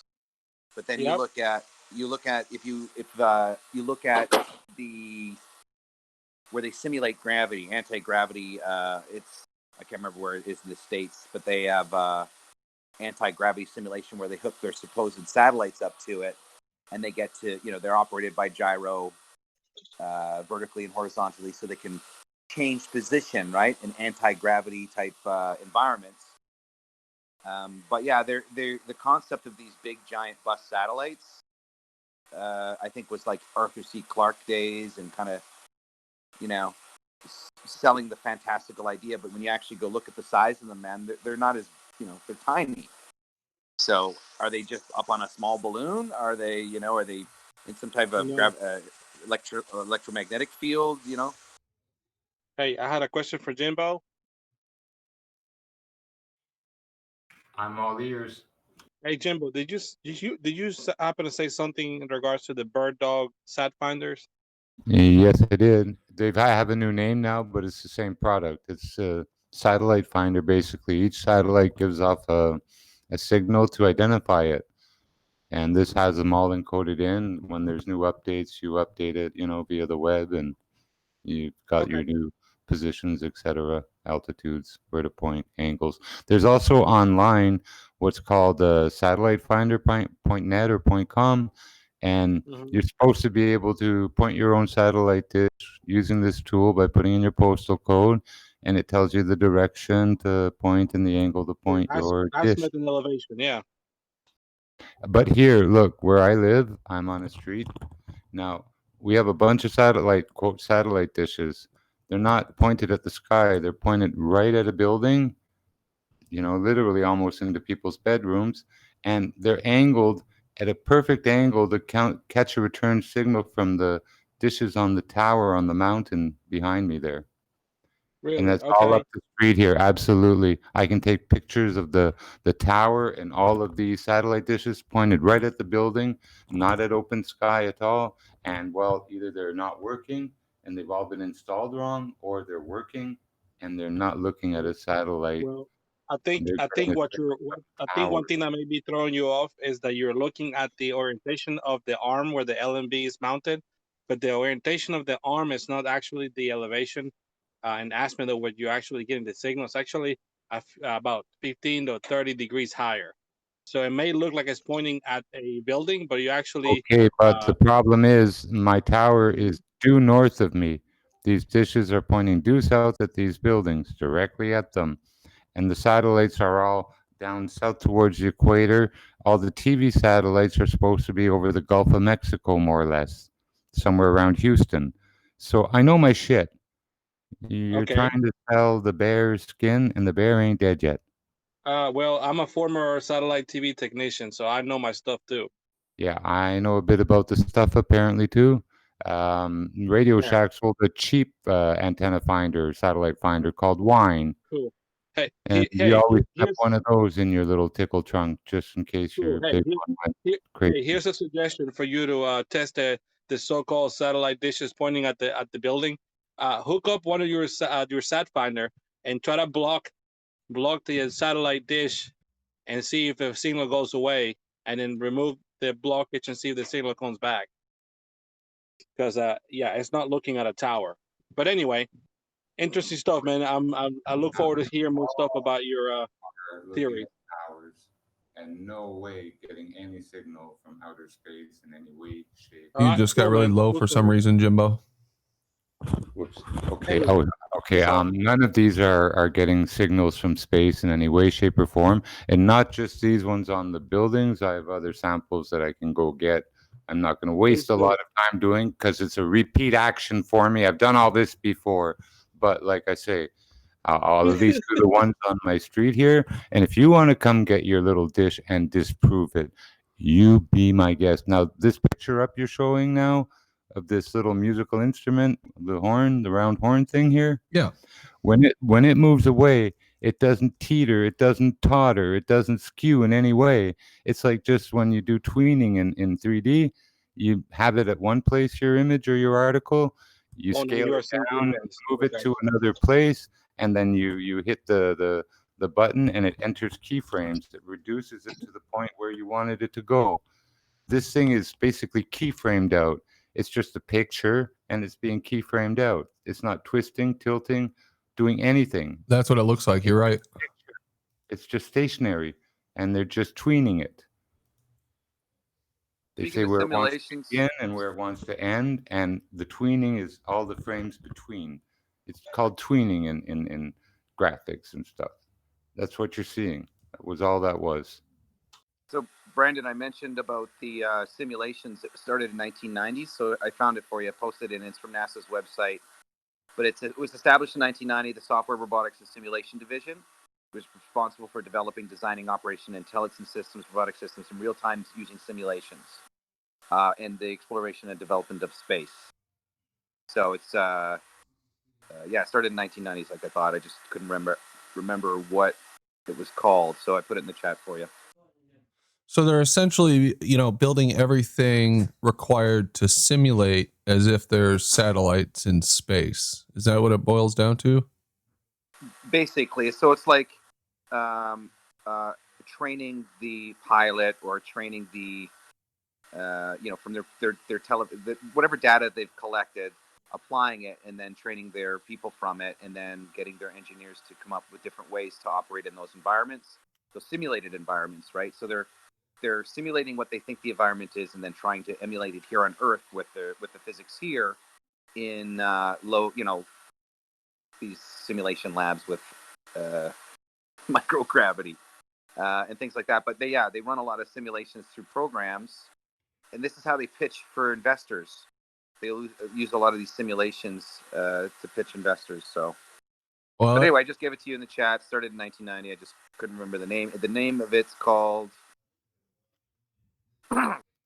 I've got their mission statement. Listen to this. Our role in flight projects. Visualization and simulation are key components to a successful space program. Ain't that the truth? Well, that's just what it is, right? If you look at even Neil Armstrong when he was training in the Moonlander, they never made it a successful attempt, right, on Earth. In fact, I think he almost lost his life, right? I'm sure we have all seen those videos. But was it you that put a video up? I think maybe it might have been Subarats that did a video recently about it as well, where he showed the, he showed they actually admitted saying that, we rely on simulations to train our pilots. So the funny thing is if you've never gone to this environment, you're simulating the environment based on pure assumption, and then getting to somebody to train on that pure assumption, it just right then and there, you lose me, right? Yeah. Well, we've been there, so there's that. Right. How is simulating movement underwater and where there's total resistance, and where there's no resistance, simulating spacewalking for them? Well, first we're talking about the satellites. Now we're talking about spacewalks, and that's in because general. No, we're talking about simulation. Don't obfuscate. It's all about simulation and then training under simulation. Carlos, prior to the moon landing, they simulated it first. They built their engineering around. Listen, they built everything around the idea that it was simulated first. Through that exercising of simulation, they built what they needed. The point is they were never there. So if they were never there, how do they know how to simulate it? They were there. There as in what? As in the moon? Okay, so listen. They created. They You created said their never simulation. there. They were never They there. I'm created. asking there as in the moon. Yes or no? So they created their simulation of the moon Okay. landing before they went to the moon. So in other words, to create a simulation, you have to have assumptions on how that simulation will work. So how did they know it was going to be simulated that way if they were never there to begin with? Just the first off. Perhaps sending probes. I don't know. So they're sending probes. So a probe is a human being. They know how a human being operates in this environment. Well, the only difference is the sixth of the gravity of the Earth. So the only thing is that, therefore, they can go to the moon. Bro, they created a simulation of their environment before they were in the environment. And then all of a sudden the simulation is like their environment? Really? Come on, man. Yeah. If your assumption's wrong with your stimulation, every piece of equipment, every design of everything that you take there will be wrong and will be potentially useless and potentially fatal. Potential. Yeah, likely. Anyway, Brandon, I thought that would be a great topic to look into. I gave up on looking at some of these things because they're circular conversations at some point because there's no proof. But on another hand, I have a buddy right now in Antarctica. He's a journalist, researcher. He's going to. I told him what I'm looking for, and hopefully he can find it for me. So we'll see if I can get some 24-hour sun video from a buddy, a personal friend of mine, so I can verify it instead of looking at shit online and question whether it's real or not. So we'll see where that goes. Okay, all right.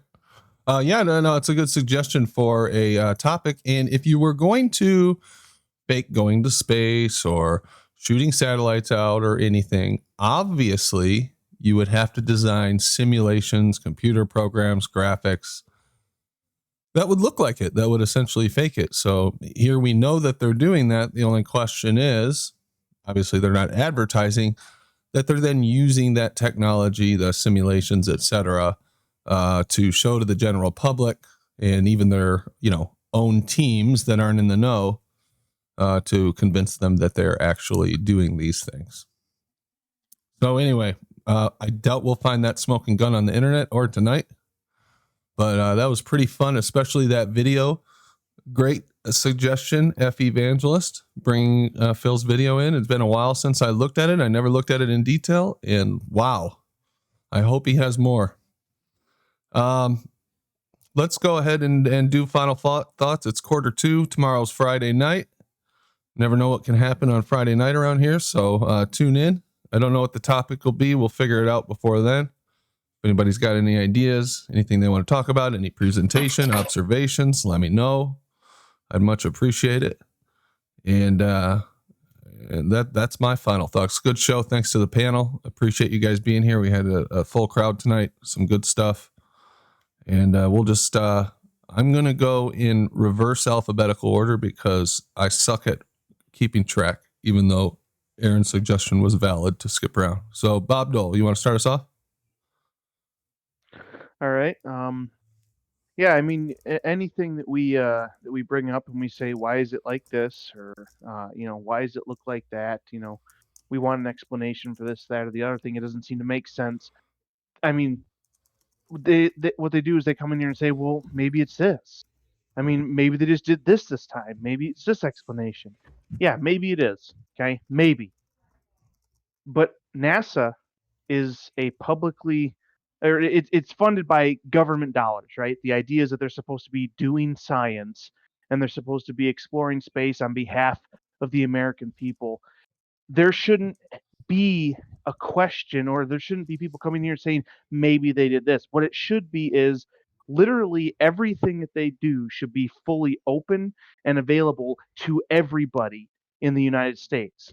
Okay, because that's where they're getting their funding from, and that's who they're supposed to be doing this for. We shouldn't have to ask questions like this and have someone else come in and say, well, maybe they did it this way. It should just all be there, ready, waiting, very well organized, very well categorized, so that everybody can look at exactly what they did. And there should be documentation of literally every single step in every single program that they have. Yeah, I like that idea. Thanks, Bob. SE. Yes, sir. Another great show. Shout out Ranty. Shout out you as well, bro. And shout out Carlos for coming on. I mean, give him credit. Great show. Everything that we saw there, all those pictures that we saw from space, they were all not real pictures. That's all I have to say. All right, thanks, SE. I couldn't get to my mute button fast enough. Shout out retracted. Oh, come on. He's a sport. He's a sport. Rob Keane. Love you too. Rob, you there? No. Rakia. Yeah, good show. I got to listen to most of it. I agree with the, people like Carlos that can come in here and have a civil conversation. There's a use for that, right? We can both learn from each other. But the rumpus and all that's got to go. I don't see any use for that. It's just a waste of time. It takes away from people like Carlos, giving their ideas or their opinion. So I guess that's just what I wanted to say. Have a good night. Thanks, 100% agreed. Lemon. You there, Lemon? Aaron. All right. Mobius. Did I lose sound or no? You're good. Okay. Left lane. Oh, I see you lighting up, but I don't hear you, Howard. You might need to leave and come back. Jimbo. I thought it was really good, minus my rant and stuff. Sorry about that. But yeah, I think it's great when people come in like Carlos that are genuine. But when it's a character like the Rumpus over and over, and you can take the whole thing, and just insult after insult, I don't know why people put up with that. But today it was kept short, which I certainly do appreciate, and more got done because of it. And I'm happy for that. So thank you. Cool. Thanks, Jimbo. I rock well. Great show as usual. Everybody have a blessed night. Hell yeah. Thanks, man. Gently's channel. Yeah. I've been listening to the show and I've heard a lot of opinions about pictures and videos, but I've not seen a shred of evidence that the Earth is flat being presented anywhere through the show. So it's still a globe, and have a good night. All right, fair enough. Thanks, Gently. Dana. Yeah, thanks, man, for having me. I caught a part of your show. I didn't get to listen to it all, but it's always good, entertaining, informative. And the guy that made the last comments, we're here to pick apart the ball, to destroy it at all avenues. And then once people are on board with that, then the truth seeking will be a full-fledged endeavor for everybody. And other than that, shout out to Ranty, shout out to Brandon, SE, Jimbo, Travis, everybody shows up. Aaron, it's always good to get your guys' input. Hell yeah. Effie, Evangelist. Yeah, Brandon, thanks for jumping onto that video. I kind of thought it might run for 5 minutes with a couple of comments, but the more you slowed it down and the more we talked about it, it kept on giving. So cheers for playing it. Shout out to Carlos, man. You come in here, good on you. You good sport, good nature. Your loyalty to your globe is admirable. And what Bob was saying, yeah, like this, it should be just so obvious and easy to explain. But what I find globers are like, it's like a woman who's got a cheating husband. Her husband comes home and he's got lipstick on his collar today. Tomorrow he smells like perfume. The day after he works back late all the time. And that's what the globe's like. We watch Phil's video and we can find 100 problems with it. But there's just an excuse for everything. Oh yeah, but my husband, he smells like woman's perfume because, and he's got lipstick on his collar because, and he works back late because. But guys, when you're just going to think, maybe he's cheating on me. Maybe what Mary next door is telling me, maybe it's true. Maybe I should look into it. They just believe everything. It's a bit sad. Makes for a good show. I've rambled enough. Thanks, Brandon. Cheers, mate. Cool. Thanks, Abby. Travis. Yeah, Carlos, you know I love you, man.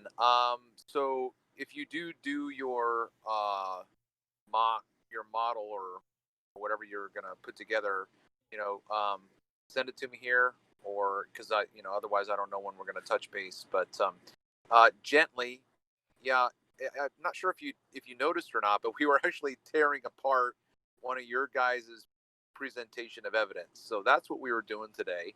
But if you're interested in flat Earth proof, my channel is just chock full of an alternative explanation for the explanation that ships disappear over the curvature. That explanation that's an alternative to your model is that observation is explained always, only, and ever by the conditions of the medium, which is lovingly known as the ether band. Everybody drink. Cheers. All right. Carlos. Oh, hey, first and foremost, I say thank you to Ranty for keeping this open and close to somewhat neutral, even though it's mostly flat Earth, which the same could be said about Jose's, it's somewhat neutral, but mostly non-flat Earth. But, this is what I try to suggest Globebusters to do. Have the other side at least challenge what you're bringing up. But, of course, Bob Nodell doesn't like me. But I still sort of like him. Anyway, yeah. Again, thank you, Ranty. And I wish I could be more. I would participate more and be more engaged, but unfortunately, Ranty's show is during my regular work hours, and that's why I come in and out. Because I'm just moving around and stuff. But yeah, man, thank you.